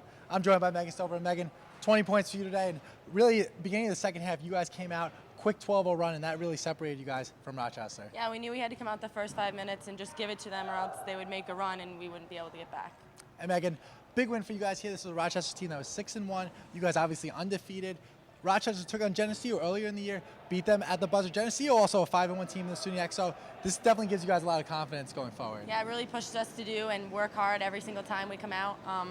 We have an X on our back, as our coach said. We have to come out every single game and know we can do it, beat any team. And you guys lead the Division III country in allowing just under 40 points a game, only allowed this Rochester team to 41. What's Coach Bruno really telling you guys in the locker room in practice what to do on defense the whole season? Just put your heart in everything. Defense is everything we work on in practice. We're a defensive team, and we go out there and we do it every time. And how about your teammate Lauren Nunziato, 16 points off the bench, and she really gave you guys a spark at the beginning of the second half, hit a couple of threes, and really got you going. When she hits those threes, we get so pumped because, we're looking for something to spark us, and she does it. And now, let me ask you, you really been able to attack the basket so far this season, not settling for outside shots. Is that something that Coach Bruno stressed to you? Oh, she lets me free range, do whatever I want, but I'm more of a attacking kind of person, so it's something what I like to do personally. So she doesn't care if I shoot a three here and there. And now something that me and Blaze noticed during the second half was that Coach Bruno really stuck with your starting five of you, Cassie, Evelyn, Lauren. You guys really stuck with that starting five down the stretch. Even though it was a 16-point game, this was a good team that you guys knew you were playing against, and you guys really able to execute down the stretch. Yeah, you got to stick with what's working, and that was what was working at the time, and, we all stuck in there, and everyone who went in contributed, so it was working for us. And now this was a team that you guys really were at a distinct height advantage coming in. Amy Woods, one of their bigger players. You guys really were able to hold her in check. I saw you guys a lot of double teams. As soon as they went into the post, they would kick it out. But you guys really able to rotate well and close out an open three-pointer. We had 3 baseball players come in to simulate, bigger people because we're small girls. So we had them come in and push us around a little bit, and that definitely helped. Boxing out was one of our key things, and we really did that tonight. And between you and Evelyn, you guys mostly are forwards, but you guys really played like center state, even though you can handle the ball very well, shoot. Is that something that you really try to improve your game on? Yeah, when Evie's doing her thing, I'm doing my thing. We kind of balance each other out, so we work well together, and it's nice to have someone there by your side, And again, University of Oswego defeats Rochester 53-41, joined by Megan Stover. And Megan, Coach Bruno in the locker room, what'd you say to you guys right after this game? She was speechless. She couldn't really form words. It's a big win for her. It's my 4th year playing Rochester, and, you come into this game thinking, they're huge, they're a big team. We lose by 30 every year. So it feels really good, my senior year winning. And you make a great point. Their first game a season ago was against you guys. They defeated you 73-39, a game that no one on your team really was able to get involved between you and Kayla. Both struggled, but you guys came out today and really dominated from Something the we get-go. wanted to do, yep, it's good. And one more question for you. Sure. Oswego, obviously, not one of the better teams in SUNYAC in women's basketball, but you guys have come out, you're 7-0. What's your one thing that you want to improve on going forward? Just keep working on defense and going out every game and playing with the same heart we did tonight. Thank you, Megan. Thank you. We will come right back. Brendan Phillips, Adam Rupchick, Justin Stroll will have the rest of your post-game report. Oswego 53, Rochester 41. You've been watching WTOP 10 TV.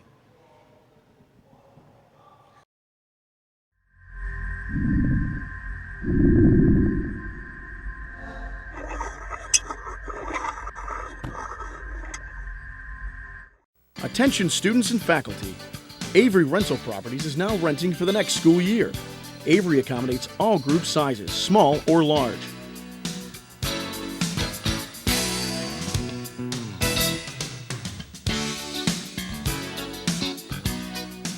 Avery Rental Properties. Make our house your home. 24-hour maintenance, garbage removal, snow removal, and off-street parking. Avery Rental Properties. 315-343-5005.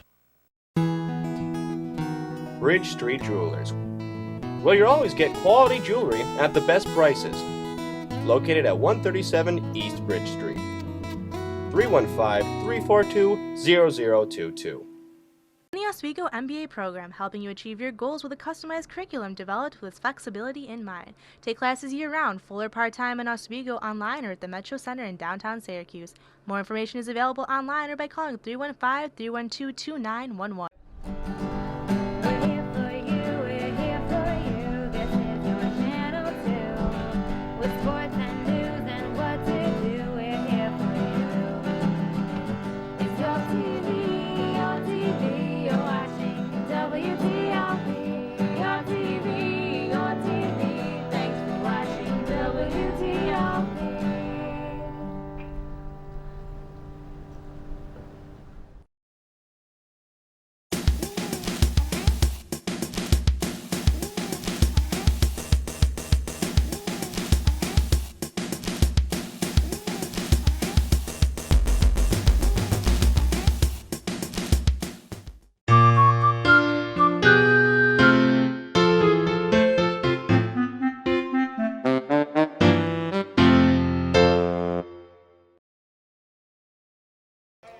And we're back here on WTOP with the post-game report. Brendan Phillips, Justin Cirillo, Adam Repsick.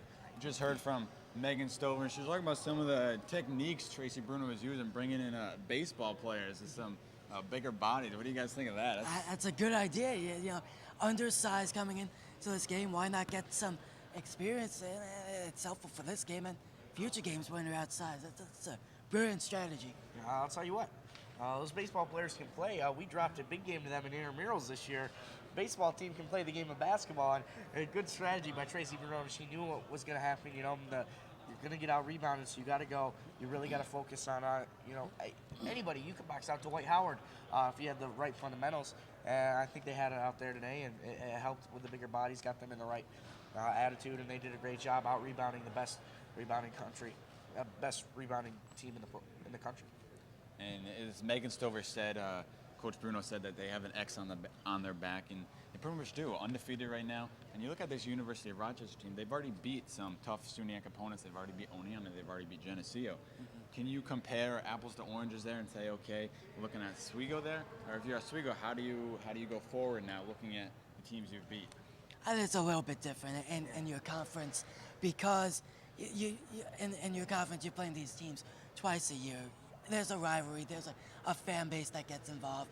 It's a little bit different than a non-conference game, but you can make the argument, well, we beat this team that beat a bunch of our opponents, so by logic, we should beat the other teams. But in the end, it doesn't come down to it. Yeah, if that's the way sports worked, you know, a lot of people wouldn't watch it. Wouldn't be fun anymore because that's the beauty, especially in the game of basketball. Anything can happen on a given day. And we talked. No credit taken away from Oswego this afternoon, but U of R definitely had a very uncharacteristic off day, if you will. Don't expect them to have too many of those throughout the season. So Oswego capitalized, did good, got a win here on their home floor.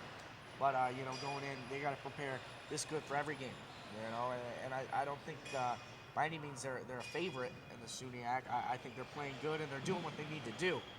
And I think they got to keep preparing, keep that hard-nosed attitude, keep attacking the basket, and they'll be okay. Now looking forward to their next game next week comes up against Cazenovia. Some might consider a weaker team. What do you do to keep your focus? You can't lose focus if they're winning this big game. Absolutely. There's probably going to be some emotional letdown between now and Friday night. But I think if you're Oswego, you go into that game, same mentality as you did tonight. You know, we still have to win. Let's not end up being like Rochester, playing an inferior opponent and end up with our heads hung low and just come out with no intensity at all. So you just have to take it one game at a time. That's the way it works in sports. And if you respect your opponent, odds are you're gonna play well on that given night. So respect has to be there. Yeah, definitely. And we talked the collegiate season, especially at the Division III level. You got your first stretch. Oswego's had their first stretch. They go 7-0.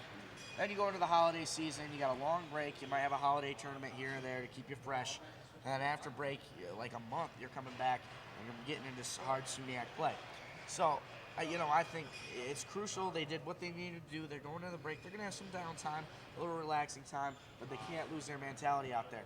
They got to keep what they're doing is working, and they got to keep that even through this break, even in their tournament. I think they go to Washington over the break, Washington, D.C. So they got to keep that mentality. They're going to see some good teams in that tournament, and to come back into SUNYAC play with this same chip on their shoulder, if you will.